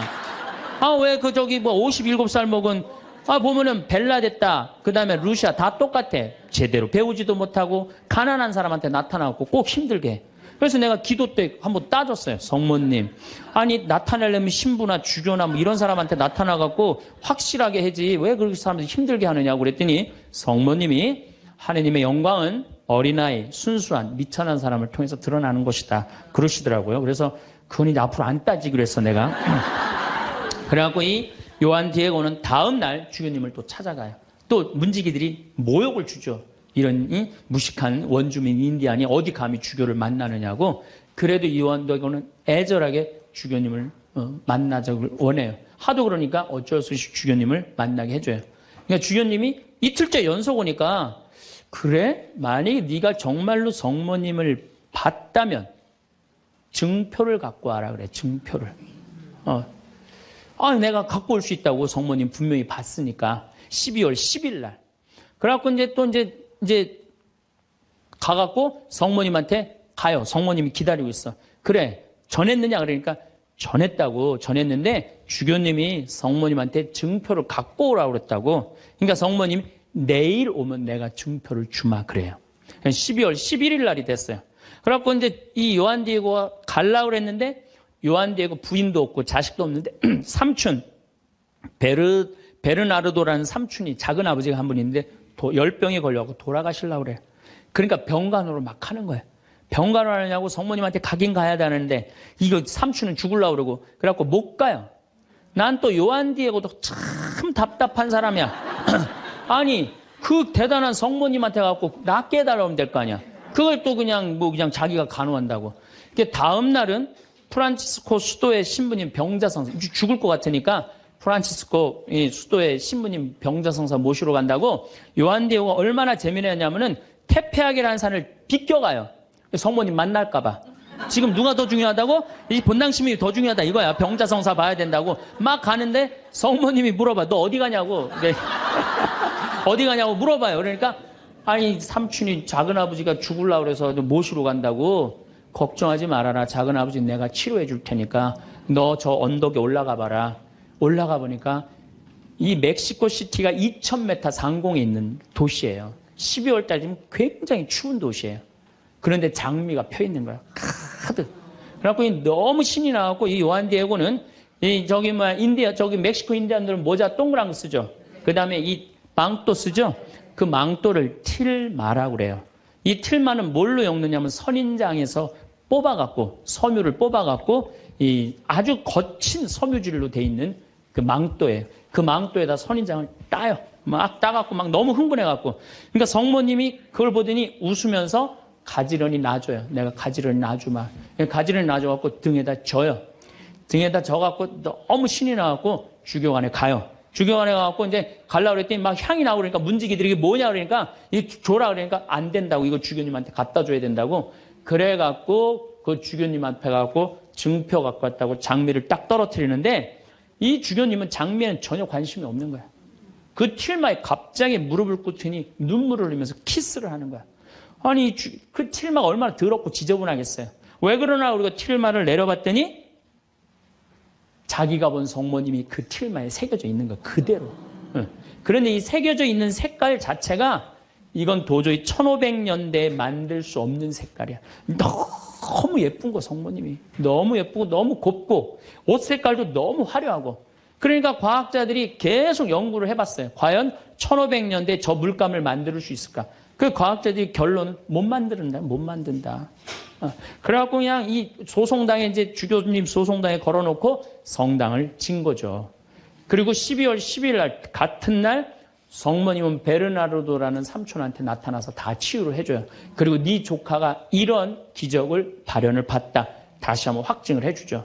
그 바람에 7년 사이에 인디언들이 멕시코 스페인 사람들이 무서워서 나와서 세례를 안 받거든요. 세례를 안 받다가 800만 명이 7년 만에 다 세례를 받아요. 나는 유럽 교회는 사도들이 전교를 했다면 아메리카는 성모님이 난 전교했다고 믿어요. 성모님이.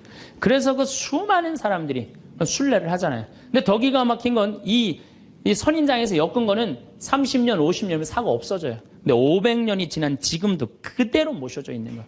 500년이 지난 지금도.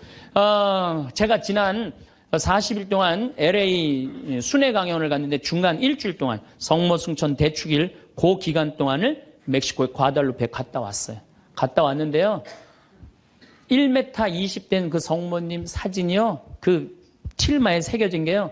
저 아직도 살아있는 것 같아요. 너무너무 은혜롭고. 그러니까 여러분들 나는 신앙이 약하다. 성주순례 가면 돼. 성주순례. 성주순례 가갖고 하느님의 살아있는 증표를 보면 돼. 예루살렘에 가보고 이집트에 가보고 티베트 이번에 지진이 일어난 어디야? 터키도 가보고 그리스도 가보고 그러면은요 살아있는 하느님 역사 안에 왔다 가신 예수님을 만날 수 있어요. 그냥 그런 데는 안 가고 그런 데 돈 쓰는 건 아깝고 그냥 누워갖고 그냥 하느님이 있나 없나 이러고만 앉아있으니 무슨 돈으로 애 휴학시키고 학교 무슨 학교예요. 그냥 여러분들 영혼이 더 중요한 거지. 공부도 못하는 놈들 뭐하러 그냥 학교를 보내고 학원을 보내고 그래요. 그런데 더 기가 막힌 사건이 벌어져요.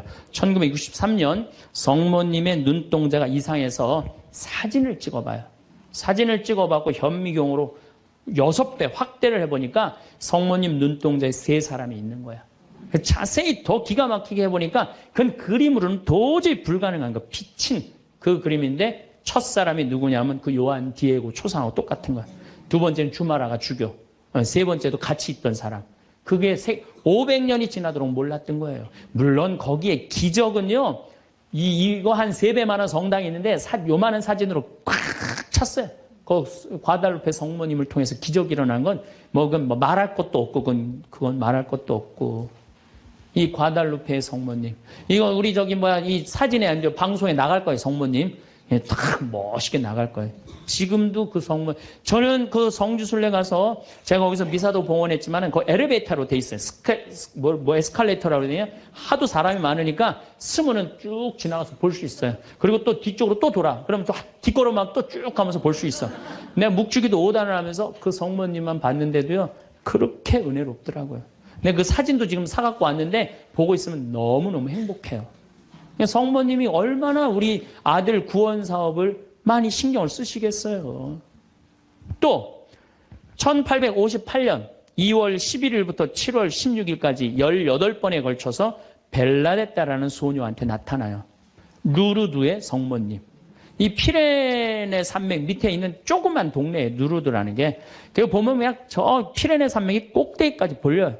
근데 이 아이가 너무 가난한 거야. 2월 11일 날 피레네 산맥 프랑스 끝에 있으면요 추워요. 너무 추워갖고 땔감을 모으러 가. 막 땔감을 모으러 가는데 동굴에 빛이 나는 거야. 부인이 보이는 거야. 너무 아름다운 마담이 보이는 거야. 너 나한테 계속 올 수 있느냐? 네, 마담. 처음에 이름을 밝히지 않아요. 그리고 이 벨라데타도 14살 난 아이도 마담이라고 그래. 근데 동생한테 얘기를 해요. 야, 너 비밀 지켜야 된다. 내가 오늘 성모님 봤거든. 그러니까 아무한테도 말하지 말아라. 근데 이 동생이 집에 가자마자 엄마, 언니가 성모님 봤대. 그러니까 엄마가 어떻게 했을 것 같아요? 귀싸대기를 때려요. 그걸 쓸데없는 소리 하지 말라고. 그러니까 성모님 보고 되게 많이 맞아요, 보면은. 많이 맞아. 성모님 보는 게 좋은 거 아니야, 여러분들. 괜히 성모님 봤다 어디 가면 꼭 꽂은 사람 취급당하니까 나한테 성모님이 나타났으면 좋겠다. 그런 거 꿈도 꾸지 마세요. 쓸데없는 소리 하지 말라고. 그런데 계속 나가요. 그런데 2월 25일 날 성모님이 자꾸 그 동굴 밑을 파라는 거야. 자꾸 파니까 물이 솟아나오는 거야. 거기 씻어라. 그 사람들이 제가 성모님을 봤다니까 사람들이 모이기 시작하는 거야. 자꾸 모이기 시작하는데 그 눈병이 오는 사람이 그걸 씻으니까 싹 낫기 시작하는 거예요. 하루에 40만 리터씩 물이 쏟아져, 펑펑 쏟아져 나오는 거죠. 그러니 자꾸 사람들이 이제 물어보니까 본당 신부님이 벨라데타를 불러요. 얘야, 너 그분을 만나면, 성모님을 만나면 이름이 뭐냐고 물어봐라. 그랬더니 벨라데타가 맹랑한 소리를 해요. 그분은 성모님이 아니다. 그분은 그냥 부인이다. 너무 아름다운 파란 띠를 한. 여러분 루르드 성모님 파란 띠 아시죠? 파란 띠를 한 부인이다. 부인, 마담이다. 글쎄 마담이든 뭐든 이름을 좀 알아갖고 와라. 그래갖고 3월 25일 날 중요한 성모 용모 축일이죠. 만났어요. 만나갖고 이렇게 물어봐요. 마담, 본당 신부님이 이름이 뭔지 알아보라고 그랬다고. 그랬더니 성모님이 내 이름은 꾸에소에 에라 임마꿀라타 콘셉시우다. 딱 그래요. 얘는 라틴어를 배운 적도 없는 애야. 그리고 그 피렌체 언어를 쓰는 아이야. 라틴어를 배운 적도 없는 아이인데 성모님이 꾸에소에 에라 임마꿀라타 콘셉시우 이러니까 그거 안 까먹으려고 막 입술로 막 되네요. 꾸에소에 에라 임마꿀라타 콘셉시우. 그래갖고 본당 신부 문을 확 열면서 이름 알아왔다고. 뭐라고 그러느냐? 꾸에소에 에라 임마꿀라타 콘셉시우랍니다. 그랬더니 본당 신부 너 그 무슨 뜻인지 어떻게 아느냐? 그랬더니 벨라데타가 뭐라 그러냐면 난 무슨 뜻인지 나 안 잊어먹으려고 이게 외우느냐고 죽을 뻔했다고. 정말로 그래요. 정말로. 너무 힘들었다고. 그래갖고 본당 신부한테 얘기를 했는데 깜짝 놀라는 거 본당 신부가. 왜 놀라느냐면 그게 무슨 뜻이냐면은 라틴어인데 임마꿀라타가 깨끗하다라는 뜻이야. 콘셉시오라는 게 임신했다라는 거. 원죄 없이 잉태된 교리가 1854년에 반포가 돼요. 4년 전에 교황청에서. 그런데 성모님은 항상 당신에 대한 교리가 반포되면 발현을 통해서 꼭 알려줘요. 확증을 시켜주는 거죠. 그러니까 이게 발현인가 보다. 그래갖고 거기서 이제 성당을 짓고 수많은 사람들이 순례를 하고 거기에 이제 물이 펑펑 쏟아져 나와갖고 어떻게 수많은 사람들이 기적을. 그래갖고 거기도 의사들이 있어요. 이 자연 치유냐 기적이냐. 뭐 기적을 함부로 해주는 건 아니지만 그래 거기 간 사람들이 다 그 물 먹고 많이 낫고 그러잖아요. 나는 그 루르드에 가서 난 루르드도 갔어요. 루르드도 어디야 테페아 과달루페도 가고 루르드도 갔어. 나도 거기 가서 세례했어요. 루르드에 나는 물에 들어가고 이렇게 기도했어요. 난 여기 온 걸로 족하니까 제발 나한테 기적 일으키지 말라고. 난 지금도 충분하다고. 그것만 해도 충분하죠. 이게 바로 루르드의 성모님이에요. 자, 세 번째 발현. 1917년 포르투갈 파티마의 발현이에요. 많이 들어보셨죠? 이 발현은 더 특별해. 9살 루시아, 8살 히아친타, 6살 프란치스코. 이 세 꼬마한테 나타나는. 얘네들 역시 당연히 뭘 몰라? 글 모르는 아이들이에요. 목동이에요, 목동. 맨날 양 풀어놓고 놀던 아이들이에요. 그런데 이 아이들은 더 특별한 일이 벌어집니다. 어떤 일이 벌어지느냐 하면은 1916년에 이 1차 세계대전 막 끝날 때 1916년에 천사가 나타나요. 3번 나타나요. 너희들한테는 특별한 분이 올 거니까 묵주기도를 열심히 해라. 이렇게 얘기를 해요. 마지막에는 성체까지 영해줘요. 천사가. 특별한 경우죠. 그래갖고 5월 13일 날, 1917년 5월 13일 날, 이날도 이 아이들이 막 양 풀어놓고 신나게 노는데 성모님이 떡갈나무 위에 탁 나타나는 거예요. 너무 아름다운 성모님이. 그래갖고 루시아, 히아친타, 프란치스코 너희들 매달 13일 날 여기 와줄 수 있겠느냐. 네, 오겠습니다. 나는 로사리오의 모후다. 여러분들 이 성모님이 그 유명한 그 계시가 뭐예요? 죄인들의 회개. 그렇죠? 그 다음에 또 뭐가 있어요? 연옥 영혼들을 위해서 기도하고 그 다음에 공산주의 회개를 위해서 기도하라는 그 세 가지 성모님이 내리신 계시죠. 뭐 당연한 거죠. 그런데 7월 13일 날은 이 루시아가 천당, 지옥, 연옥을 세 개를 다 봐요. 그리고 이 루시아는 오랫동안 살죠. 오랫동안 사는 히아친타고 프란치스는 중간에 다 죽지만 어렸을 때 루시아한테는 특별한 성모님이 계시를 많이 했죠. 근데 9월 달에 사람들이 3만 명이 모여요. 3만 명이. 왜 3만 명이 모이냐면은 자꾸 너무너무 유명해지니까. 그런데 이때 꽃비가 막 내리는 거야. 근데 사람들한테 올 땐 다 녹아내리는 3만 명이 다 같이 경험을 하는 거예요. 10월 달에는 마지막 발현 때는 7만 명이 모여요. 7만 명이. 그런데 전날부터 폭우가 쏟아지는 거야. 폭우가 막 쏟아지고 차가 얼마나 많이 모였냐. 100대가 모여요. 100대. 1917년에 차 100대면요. 엄청나게 많은 거예요. 마차 130대, 자전거 100몇 대. 그리고 7만 명이 걸어서 그냥 환자들 끌고 그냥 다 7만 전 세계에서 온 거예요. 유럽 전 세계에서. 근데 그냥 전달도 12시에 딱 오셨는데 아니 10월 13일 날 12시에 성모님이 나타난다는데 계속 폭우가 쏟아지는데 안 나타나는 거예요. 그러니까 성모님이 안 나타나니까 그 신부님이 뭐라 그래요? 한 신부님이 뭐라 그러냐면은 내가 이거는 일부러 여러분들 읽어주려고 내가 적어 갖고 왔어요. 이 전날 밤 그곳을 꼬박 세운 한 신부가 물었다. 몇 시에 오시니? 정오에 오십니다. 루치아가 대답했다. 그 신부는 시계를 본 후 다시 루치아를 보며 봐, 지금이 정오란 말이야. 그 부인은 거짓말쟁이라고 우리에게 말할 셈이니 그 신부는 참지 못하고 어린이들을 의심쩍어 했다. 그리고 또 시계를 보았다. 하지만 정오가 넘었잖아. 여러분 모두가 환상이라는 것을 모르시겠습니까? 있을 수 없는 일입니다. 성모님의 발현은 없다는 거예요. 집으로 가세요. 다들 집으로 가세요. 이래요. 근데 루시아는 부인께서 오신다고 하셨습니다. 신부님, 전 그분께서 약속을 지킬 것을 믿고 있습니다. 12시에 오기로 했는데 성모님이 안 오기로 루시아가 얘기를 했는데 근데 1시에 갑자기 비가 그쳐요. 난 또 성모님도 정말로 답답해요. 아니 12시 오기로 했으면 12시 와야 될 거 아니야. 왜 1시간 동안 애를 괴롭혀 애들을. 1시에 갑자기 비가 맺히고 구름이 걷히는 거예요. 거치면서 태양이 비치는데 기가 막힌 장면이 벌어지는 거예요. 태양이 돌면서 무지개 색깔이 나면서 그리고 의심을 품었던 많은 사람들이 와요. 여기도 이제 그 내용이 나와요. 의심을 품었던 사람들이 뭐라고 그러냐면 하느님 우리 죄를 용서해 주소서 이렇게 얘기를 해요.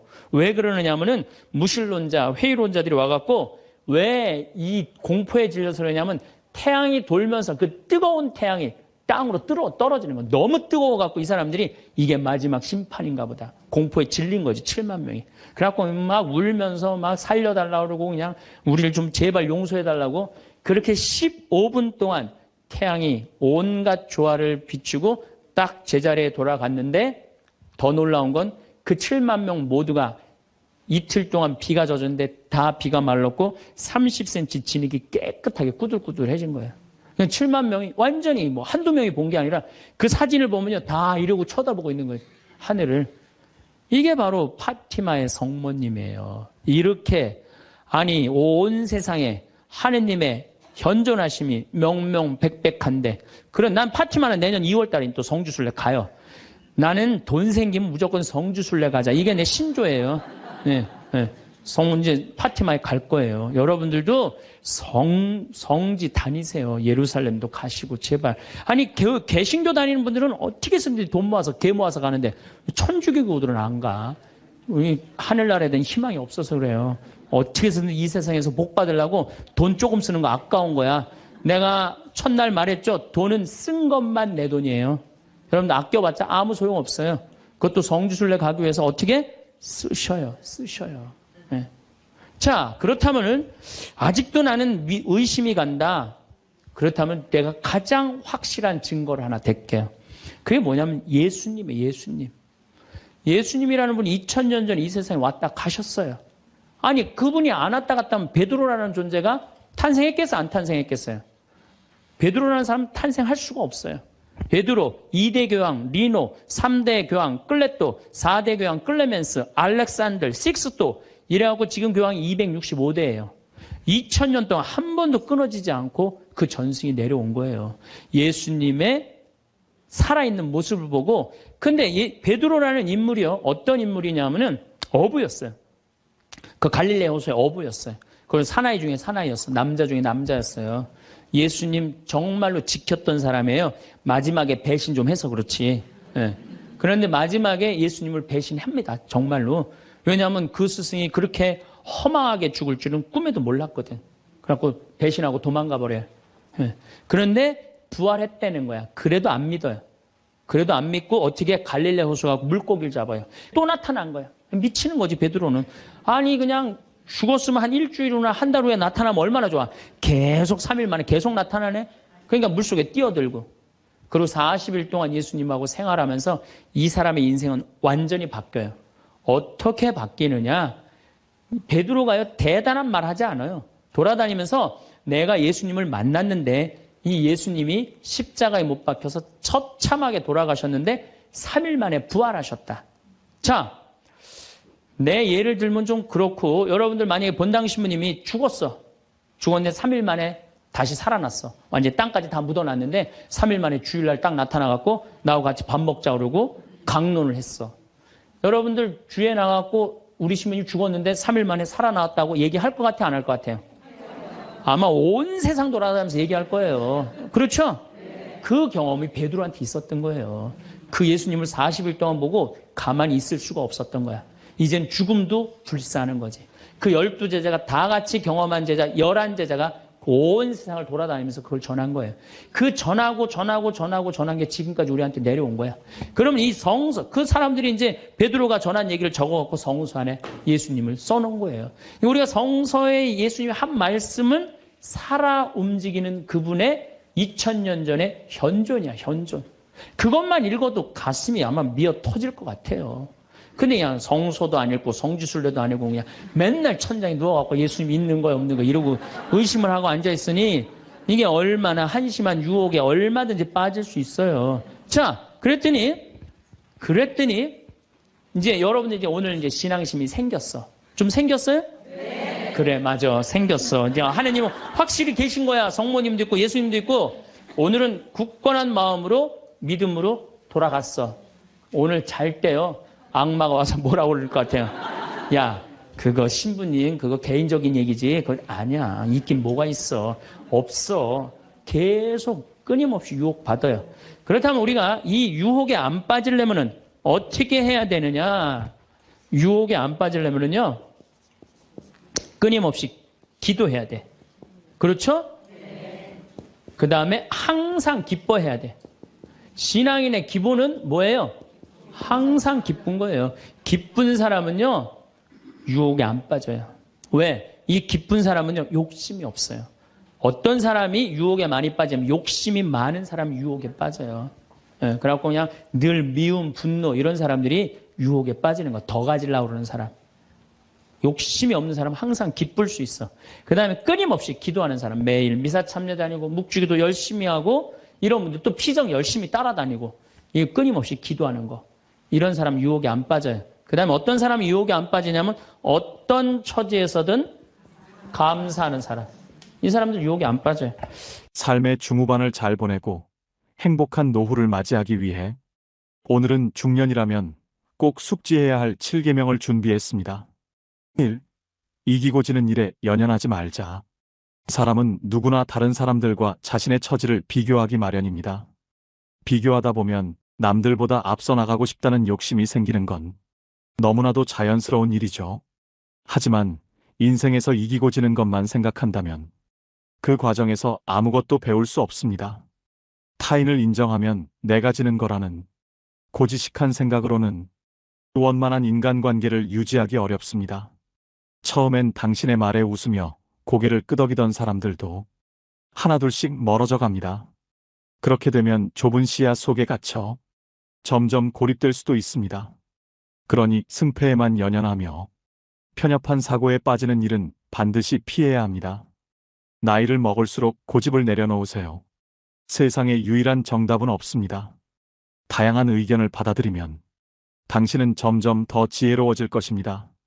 하지만 마음가짐을 바꾸지 못하면 그만큼 더 어리석어질 뿐입니다. 2. 해보기 전에 지레 판단하지 말자. 인생은 실험의 연속입니다. 저는 50세쯤 되었을 때 정답을 찾기 위해 책을 읽는다는 생각을 그만두었습니다. 그때부터는 세상에 다양한 답이 있다는 사실을 인정하고 더 넓은 시야로 책을 읽기 시작했죠. 간혹 세상에는 정해진 답안이 있다고 믿는 사람이 있습니다. 그는 직접 부딪혀 보기도 전에 늘 모범 답안만 찾으려 합니다. 이미 마음속으로 정답이 정해져 있기 때문에 책을 읽어도 자신이 보고 싶은 내용만 봅니다. 반대로 절대적인 정답은 없다고 받아들이면 세상은 훨씬 넓어집니다. 인생은 실험하듯 살아야 합니다.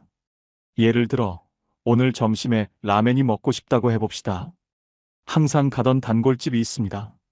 맛도 좋고 익숙하죠. 그런데 바로 옆에 가끔 줄 서는 라멘집이 있습니다. 한 번도 가본 적은 없지만 왠지 호기심이 생깁니다. 그날따라 기분이 꿀꿀하다면 그 집에 한번 가보세요. 생각지도 못한 색다른 인생의 맛을 느낄 수도 있습니다. 혹시 맛이 없더라도 괜찮습니다. 오늘 실험은 실패 하며 웃고 넘기면 됩니다.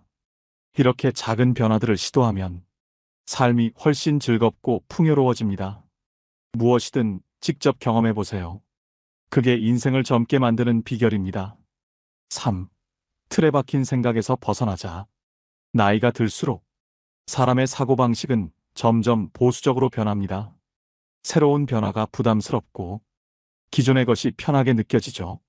그래서 이 나이에 무슨 나이값 못한다는 소리 듣기 싫어. 이런 말을 자주 하게 됩니다. 하지만 이제 그만 고정관념을 내려놓으세요.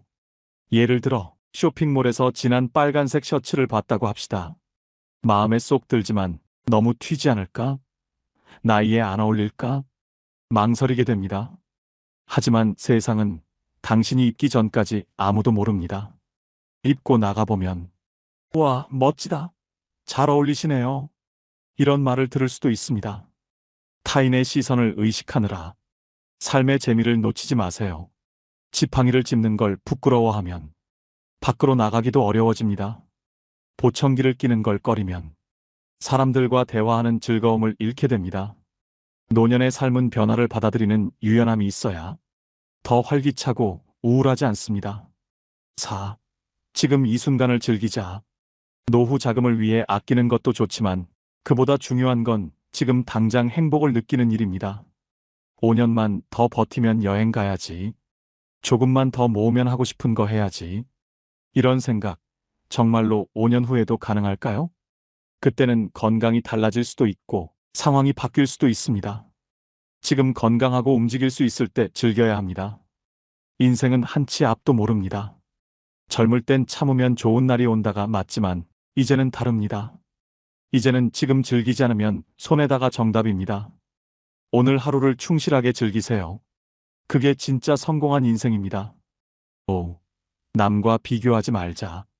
나이 들어서도 비교는 계속됩니다. 심지어 같은 나이 또래끼리도 그렇죠. 나는 아직 치매도 없고 거동도 괜찮으니까 괜찮아. 이렇게 생각하며 자신을 승자로 여기는 사람도 있습니다.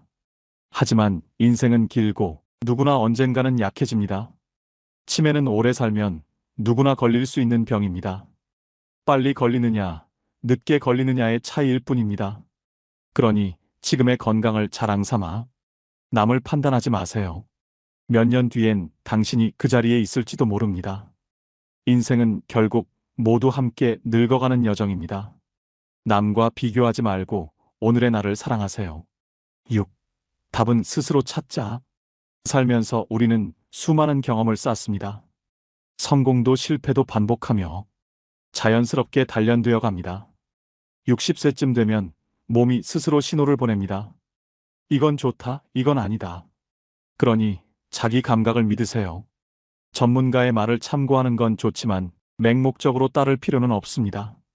당신의 몸은 당신이 제일 잘 압니다. 예를 들어 이혼하거나 사별 후 새로운 인연이 생겼다고 해봅시다. 정말 잘 맞고 함께 있고 싶습니다. 하지만 주변에서는 말리겠죠. 재산 노리는 거야.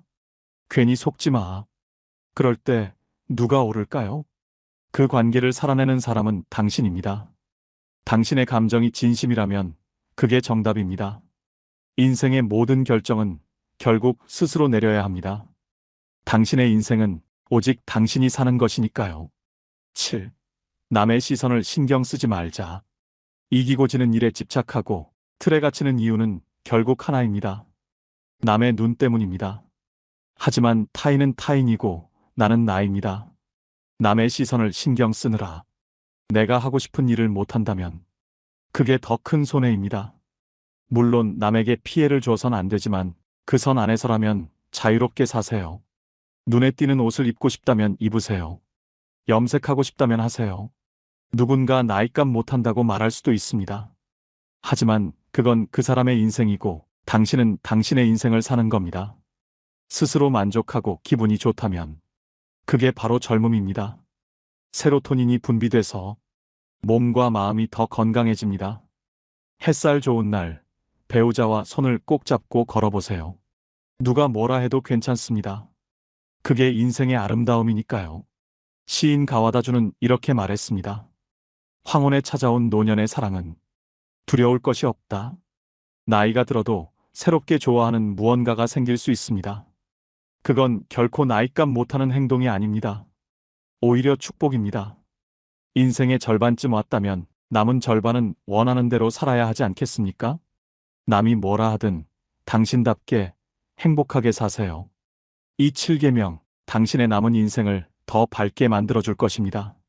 다음으로 나이 들어도 사이 좋은 부부의 비밀에 대해 알려드리겠습니다. 자녀가 자립하고 스스로 삶을 꾸려갈 때까지 부부가 책임감을 갖고 관계를 유지했다면 나이가 60대쯤 될 겁니다. 아이들도 다 자라 독립해 나가고 여유 시간이 많아지는 이 시기, 그때 부부가 함께 관계를 되돌아보며 앞으로 어떻게 지내는 것이 좋을지 판단하고 고민해 봐야 합니다. 퇴직 후 단둘이 생활하는 노부부에게는 성격과 성향이 얼마나 잘 맞는지가 가장 중요합니다. 성격이 안 맞아 계속 부딪히면 결국 상대방과 남은 평생을 함께할 수 없다고 결론을 내리게 되죠. 현재 우리는 인류 역사상 가장 긴 수명을 누리고 있습니다. 주례사 단골 멘트인 검은 머리가 팥불이 될 때까지 서로 아끼고 사랑한다면 더할 나위 없이 아름다운 일이지만, 하지만 모든 부부가 한날 한시에 죽을 수 있는 것도 아니고 살다 보면 도저히 해결할 수 없는 성격 차이를 겪기도 합니다. 그렇다면 중년 부부의 금실을 높이기 위해서는 어떻게 하면 좋을까요? 나이 들어도 사이 좋은 부부의 비밀을 알아봐요. 1. 80전까지는 따로 놀기. 둘 중 한 명이 몸이 불편해 꼭 보호자가 동행해야 하는 경우가 아니라면 한 번쯤은 따로 여행을 가볼 것을 권합니다. 남편은 남편대로, 아내는 아내대로 그동안 가고 싶었던 곳이나 하고 싶었던 일이 다를 수 있기 때문이죠. 남편은 문화유산으로 지정된 오래된 유적지에 가고 싶지만 아내는 그곳에 전혀 관심이 없는 상황이라고 가정해 봅시다. 이럴 때 함께 가기 위해 말다툼을 벌일 필요가 없습니다. 남편은 남편대로 혼자 또는 취향이 잘 맞는 동료들과 함께 유적지에 방문하고, 아내는 아내대로 친구들과 경치 좋은 곳에 놀러 가거나 음악회, 그림 전시, 맛집 투어 등 평소에 하고 싶던 것을 즐기면 평화롭게 문제가 해결됩니다. 여행뿐만 아니라 여가 생활도 마찬가지입니다. 부부의 취향이 다르다면 둘 중 하나가 참으며 억지로 상대를 따라갈 필요가 없습니다. 각자 원하는 영화나 연극, 콘서트를 보러 가면 됩니다. 그래야 서로를 신경 쓰지 않고 더 편하게 즐길 수 있습니다. 오히려 서로 다른 영화를 보고 이야기를 나누면 대화가 풍성해지고 색다르고 즐거운 경험을 하실 수 있으실 거예요. 처음에는 혼자 영화 보는 것이 어색하겠지만 익숙해지면 점점 만족감이 커질 거예요. 이런 식으로 남편이 아내를 속박하지 않고 아내가 남편을 귀찮게 여기지 않는다면 서로 얼굴을 붉히고 다툴 일도 없습니다. 결과적으로 마음을 터놓고 대화하는 사이좋은 부부가 될 수도 있죠. 60대는 부부에게 각자 자유시간이 생기고 몸도 건강해서 활력이 넘치는 시기입니다. 오래 짊어졌던 짐을 내려놓고 드디어 얻은 자유를 누리며 즐겁게 살아야 하죠. 이때 부부가 붙어 다녀야 한다는 법은 없습니다. 이 시기를 잘 보내야 70대에도 각자 자유롭고 행복하게 살 수 있습니다. 그렇게 자유로이 70대를 누리다가 80대 중후반쯤 접어들면 어느 한쪽이 아니면 둘 다 기력이 떨어지게 되죠. 그때가 되면 자연스럽게 서로 거들고 의지하며 살게 됩니다. 각자의 생활을 충분히 즐기고 그때부터 다시 일심동체가 되어도 결코 늦지 않습니다. 2. 부부 사이의 규칙을 정하기. 앞서 말했지만 부부가 무엇이든 함께 해야 한다는 의무감을 버려야 합니다. 여행은 물론 일상적인 외출도 따로 하고 각자 공간을 분리해 그곳에 머무는 동안에는 서로 방해하거나 간섭하지 않으며 밤에도 각자의 침실에서 따로 자는 것이죠. 60대 이상의 부부가 잘 지내기 위해서는 다양한 노력이 필요합니다. 앞에서 이혼은 하지 않되 함께 보내는 시간을 줄이고 각자 독립적으로 생활을 한다면 서로 적당한 거리를 유지해서 갈등이 생기지 않고 정서적으로 안정을 되찾아 오히려 서로 더 존중하게 되죠. 그렇다면 부부 사이 거리는 어느 정도가 적절할까요? 원하는 생활 방식에 관해 서로 충분히 대화를 나누고 일정한 거리를 유지할 수 있도록 규칙을 세워두면 됩니다. 예를 들면 다음과 같습니다. 첫째, 장보기, 식사 준비, 식사는 각자 한다. 둘째, 자기 빨래는 자기가 한다. 셋째, 외박이 아닌 외출은 미리 이야기하지 않아도 된다. 넷째, 외박을 하거나 장기 여행을 갈 때는 만일의 사태에 대비해 미리 이야기한다. 상대방의 외박에 대해 자세히 묻거나 따지지 않는다. 이때 핵심은 서로 충분히 이해하고 받아들여야 한다는 점입니다. 한쪽이 일방적으로 고집을 부리고 자신의 가치관을 따르라고 강요해서는 안 되죠. 자유롭게 의견을 주고받으며 정해야 합니다. 물리적 거리가 벌어지면 적당한 심리적 거리를 유지할 수 있고 스트레스 받는 일이 줄어들 거예요. 자연스레 상대방을 향한 마음의 여유도 생길게 되죠. 고마워, 미안해 같은 말도 자연스럽게 하게 되고 상대를 존중하고 아끼는 마음도 커지게 될 거예요. 약간의 거리를 둠으로써 완전히 떨어지는 일을 막는 것이죠. 부부가 적당히 거리를 두고 지내면 사이가 더 원만해질 수 있다는 사실을 잊지 맙시다. 3. 서로의 취미 존중하기. 부부끼리 욕구나 취향, 취미에 관해 이야기해 보기를 권합니다. 서로 이해하지 못하면 말다툼이나 갈등이 생길 수 있는 문제이기에 솔직하게 마음을 터놓는 것이 가장 중요합니다. 사람들은 나이가 들면 의식적으로 욕망이나 욕구, 하고 싶은 일이 생겨도 말로 잘 표현하지 않고 묻어두는 경향이 있습니다. 때때로 무언가에 열정을 느끼는 것, 더 나아가 일상의 활력소와 즐거움을 찾고자 하는 것은 나이와 성별을 불문하고 인간이라면 느끼는 본능입니다. 그리고 이런 욕구를 잘 해소하는 과정, 건강한 노후를 위해 꼭 필요합니다. 에너지 넘치는 남성은 취미로 운동과 등산을 즐길 수도 있고 골프나 낚시를 하기도 하죠. 스포츠카를 구매해 드라이브를 즐기는 것도 한 가지 방법입니다. 연구 결과에 따르면 남성 호르몬인 테스토스테론은 신체 건강과 활력 유지에 도움을 주지만 테스토스테론 분비량이 줄면 근육량이 감소하는 근감소증과 신체 기능이 떨어지고 쇠약해지는 노쇠를 겪게 됩니다. 매사에 의욕이 떨어지고 심한 경우 기억력, 사고력까지 감퇴하고 말죠. 욕구를 충족시키고 만족감을 느껴 호르몬 분비가 활발해지면 이런 부작용을 막을 수 있습니다. 욕망과 욕구, 새로운 취미는 갱년기의 여성에게도 긍정적인 효과가 있다. 취미로 덕질을 즐기면 기분이 좋아지고 호르몬 균형이 잡혀 갱년기도 잘 넘길 수 있습니다. 정신 건강에도 긍정적인 영향을 끼치죠. 이런 새로운 감정들은 전두엽을 자극해 노화를 막고 세로토닌 생성을 촉진합니다. 욕구와 욕망, 취향, 취미, 좋아하는 것은 사람마다 모두 다릅니다. 부부가 서로의 취미를 터놓고 알며 배려하는 것이 가장 중요하죠. 개방적으로 덕질을 하고 취미 활동을 즐겨보세요. 노후에 가난해지는 사람들의 7가지 습관. 오늘은 노후에 가난해지는 사람들의 7가지 습관에 대해 이야기해 보겠습니다. 노후의 경제는 우연히 만들어지지 않습니다. 매일의 작은 습관이 쌓이고 그 결과가 10년, 20년 뒤의 인생을 바꿉니다. 지금은 괜찮겠지. 나중에 생각하지 뭐. 이런 말들이 쌓여서 노후의 불안이 만들어집니다. 그렇다면 어떤 습관들이 우리를 가난으로 이끌까요? 하나씩 살펴보겠습니다. 1. 지출 내역을 기록하지 않는다. 많은 분들이 이렇게 말씀하십니다. 난 돈을 낭비하지 않아. 나는 검소하게 살아. 하지만 막상 통장을 들여다보면 돈이 어디로 샜는지 모르는 경우가 많습니다. 커피 한 잔, 택시 한 번, 마트에서 던져넣은 물건 하나. 이 작은 소비들이 한 달이면 수십만 원, 1년이면 수백만 원이 됩니다. 문제는 이 소비가 기억에도 남지 않는다는 겁니다. 지출을 기록하지 않으면 돈이 흘러나가는 구조를 볼 수 없습니다. 돈이 사라지는 이유를 모르니 줄일 방법도 모르는 거죠. 반면 돈을 잘 관리하는 사람들은 단 한 가지 공통점이 있습니다. 모든 지출을 기록한다. 요즘은 손쉽게 쓸 수 있는 가계부 앱도 많습니다. 단돈 1,000원이라도 적어보세요. 기록을 하면 내 소비의 패턴이 보입니다. 그리고 줄일 수 있는 지점이 눈에 들어옵니다. 지출을 기록하는 습관은 단순히 돈을 아끼는 행위가 아닙니다. 그건 내 인생의 방향을 직접 조종하겠다는 선언입니다. 지금 아니면 언제 써보겠어? 시계 소비. 이 말 정말 많이 들어보셨죠? 지금 아니면 언제 써보겠어?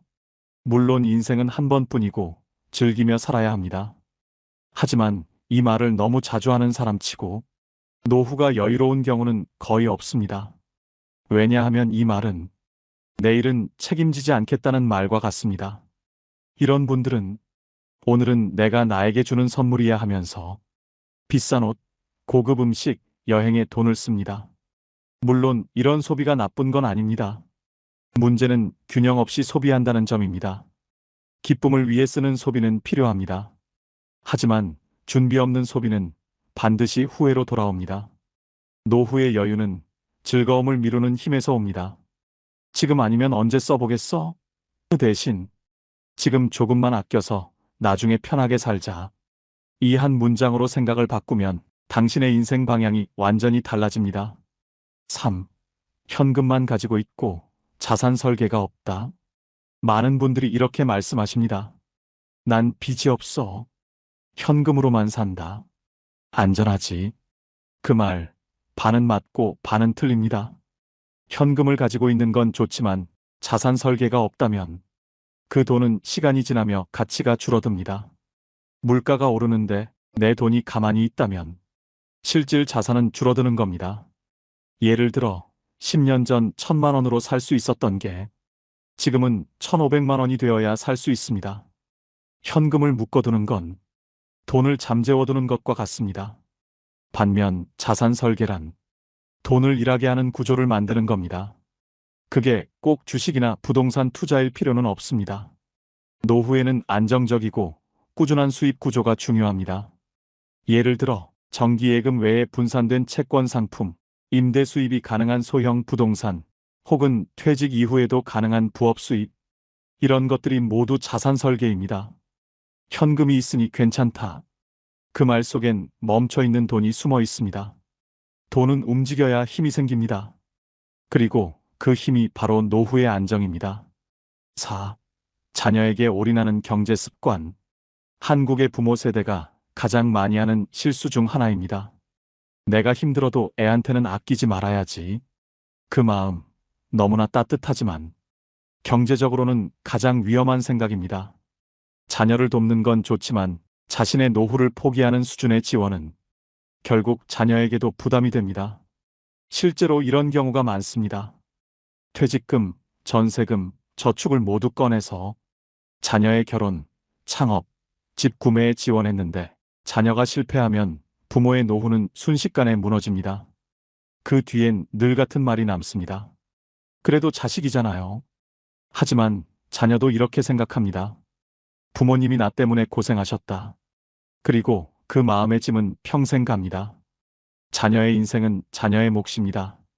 부모는 도와주는 조력자이지 모든 걸 대신해주는 사람이 되어서는 안 됩니다. 자녀를 진정으로 위하는 방법은 자신이 경제적으로 건강한 부모로 남는 것입니다. 5. 건강을 방치한다. 돈도 좋지만 건강이 우선이지. 이 말 다들 알고 계시죠? 하지만 실제로 건강을 지키는 분은 많지 않습니다. 건강은 유지비용이 아니라 수입을 지키는 자산입니다. 건강이 무너지면 돈이 아무리 있어도 무의미해집니다. 병원비, 약값, 간병비, 생각보다 빠르게 돈이 빠져나갑니다. 그리고 더 큰 문제는 일할 수 있는 능력이 사라진다는 것입니다. 노후의 가장 비싼 병원비는 갑작스러운 질병보다 생활습관병에서 비롯됩니다. 지금부터라도 하루 30분 걷기, 균형 잡힌 식사, 정기검진만 꾸준히 해도 노후의 의료비를 절반 이상 줄일 수 있습니다. 건강은 최고의 재테크입니다. 6. 수입원을 하나에만 의존한다. 나는 연금이 있으니까 괜찮아. 퇴직금으로 버틸 수 있겠지. 이런 생각은 위험합니다. 노후의 경제는 하나의 수입원으로는 절대 안정될 수 없습니다. 연금은 물가를 따라가지 못하고 퇴직금은 금세 소진됩니다. 노후에 진짜 필요한 건 작은 수입원이 여러 개 있는 구조입니다. 예를 들어 국민연금과 임대 수입, 작은 온라인 사업과 연금, 혹은 취미를 살린 부업. 이렇게 분산된 수입 구조를 만들어야 합니다. 작게라도 매달 들어오는 돈이 있으면 생활의 안정감이 완전히 달라집니다. 수입이 끊기는 순간 불안은 시작됩니다. 지금이라도 작게라도 시작하세요. 유튜브, 공예, 반찬 만들기, 상담, 재능 기부형 수입 등 시대는 이미 다양한 길을 열어두었습니다. 한 가지에만 의존하는 건 인생의 기둥을 하나만 세워놓는 것과 같습니다. 언제 무너질지 모르는 구조죠. 7. 돈에 대한 무지와 무관심. 마지막으로 가난을 부르는 가장 근본적인 이유는 바로 무지입니다. 많은 분들이 이렇게 말합니다. 나는 숫자엔 약해. 돈은 어려워. 하지만 그 말 뒤에는 배우려 하지 않음이 숨어 있습니다. 지금 시대는 정보의 시대입니다. 조금만 관심을 가지면 누구나 경제 상식을 배울 수 있습니다. 금융 지식은 복잡하지 않습니다. 기초적인 예금, 적금, 펀드, 보험, 세금 구조만 알아도 당하지 않습니다. 돈에 무관심하면 세상은 반드시 그 대가를 치르게 합니다. 돈을 안 좋아하는 사람이 문제가 아닙니다. 돈을 모르는 사람이 문제입니다. 노후의 불안은 대부분 몰라서 잃는 돈에서 시작됩니다. 이제부터라도 하루에 10분만 경제 뉴스를 읽어보세요. 은행 직원에게 물어보세요. 작은 공부부터 시작하세요. 돈을 이해하면 세상이 다르게 보입니다. 마지막으로 노후찬가라는 글을 읽어드리겠습니다. 노후찬가. 마이너스 노년은 젊음보다 아름답다 마이너스. 우리 집의 아침은 늦게 밝는다. 78살의 영감과 70줄의 마누리 사는 집. 출근길이 바쁜 직장인도 없고 학교에 늦을까 뛰는 학생도 없다. 그래서 동창의 햇살이 눈이 부실 때까지 마음 놓고 잠에 취한다. 노년에 들면 초저녁 잠이 많아져. 저절로 아침형 인간이 된다는데 우리 내외의 수면 형태는 여전히 젊은이 같다. 늦게 자고 늦게 일어난다. 마누라는 쿨쿨 자지만 영감은 쉽게 잠들지 못한다. 그러나 이제는 얼마든지 게을러도 괜찮은 나이다. 늦은 아침을 맞이할 때마다 나는 내게 찾아온 노후를 예찬한다. 식사 준비도 간단하다. 잡곡밥에 된장국, 그리고 김치와 시골에서 가져온 푸성귀, 생선 한 토막이 전부다. 마눌은 영감에게 초라한 밥상을 내밀며 자랑하듯 말한다. 조식이 건강식인 것 아시죠? 조악한 음식이라야 노후의 건강을 유지할 수 있다며 그럴듯한 핑계를 댄다. 나에게는 그 조촐한 식단이 입맛에 맞는 일상의 식사다. 속으로는 고마워하면서도 아직 내색해 본 적이 없다. 그러면서 중얼거린다. 늙었다는 것은 정말 편한 것이구나. 식후의 커피처럼 황홀한 것이 또 있을까? 우리 집의 소파가 놓인 동쪽은 전면이 유리창이다. 찻잔을 들고 건너다 보면 동쪽의 공원과 야산, 그리고 수목이 마치 내 집 마당처럼 눈에 들어온다. 나는 가꾸는 수고 없이 그 안에 가득한 꽃과 나무를 즐긴다. 소유하지 않으면서도 누릴 수 있는 많은 것들. 분주한 젊은이에게는 어림없는 일이다. 한가함의 복은 노후의 특권이다. 느긋하게 신문을 본다. 주식시장에 며칠 사이 수십조 원에 이르는 자금이 날아갔다는 기사를 읽는다. 이익이 있는 곳이면 벌떼처럼 모이는 군상들. TV를 켠다. 권력을 잡기 위한 사투의 현장. 그 속엔 온갖 거짓과 뻔뻔함이 등장한다. 그러나 이 모든 것이 내게는 남가일몽의 꿈처럼 허망하다. 다만 젊은 후손들의 심사가 오염되어 사람인지 짐승인지 구분 못하는 세상이 될까 두렵다. 일상에서 초연해지는 것이 늙음의 은총인가 보다. 만용이 사라지고 과욕이 씻겨나간다. 인생에서 어느 시기를 제일 좋은 때라고 말할 수 있을까?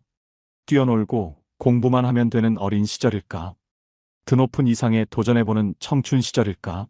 아니면 가정을 이루고 사회의 중견이 되는 장년 시절일까? 도전하고 성취하고 인정받는 그 시절은 분명 황금기라 말할 수 있을 것이다. 그러나 그 좋은 시절에도 나는 결코 행복하지도 황금을 맛보지도 못했다. 경쟁의 대열에서 뒤처지지 않으려 애쓰던 그 시절.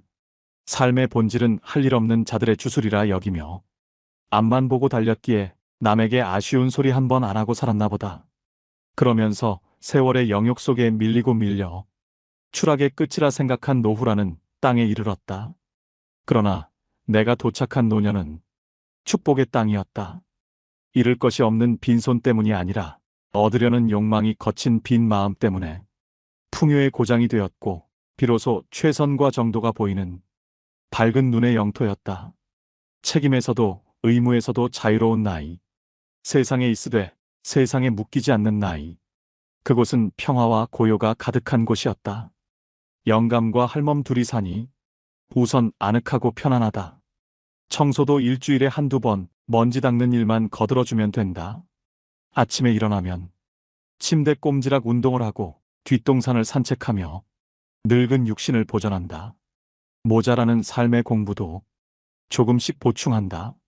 심심하면 여행도 하고 바둑도 두고 고향 시골을 별장 삼아 찾아보는 여유도 챙긴다. 술, 담배도 즐기지만 아직 살아있음에 고마워한다. 얼마 있으면 결혼 52주년이 되는 해다. 늙어 무력해진 영감과 나보다 훨씬 젊은 마누라의 주름진 얼굴을 바라본다. 젊은 시절 한 번도 나누지 못했던 정다운 눈빛으로 서로를 바라본다. 그리고 두 손을 잡는다. 어린 나이에 찢어지게 가난한 집에 시집와서 고생한 마누라를 바라본다. 우리 내외에게 살아있을 때 즐거운 노후를 허락하신 우리 생명의 주인과 우리를 살게 해준 여러 인연들께 진심으로 감사의 마음을 드린다. 내일 어떻게 될지 모르는 우리 나이. 오늘, 지금을 즐겁게 사는 것이 곧 천당이고 극락이라 여기며 산다.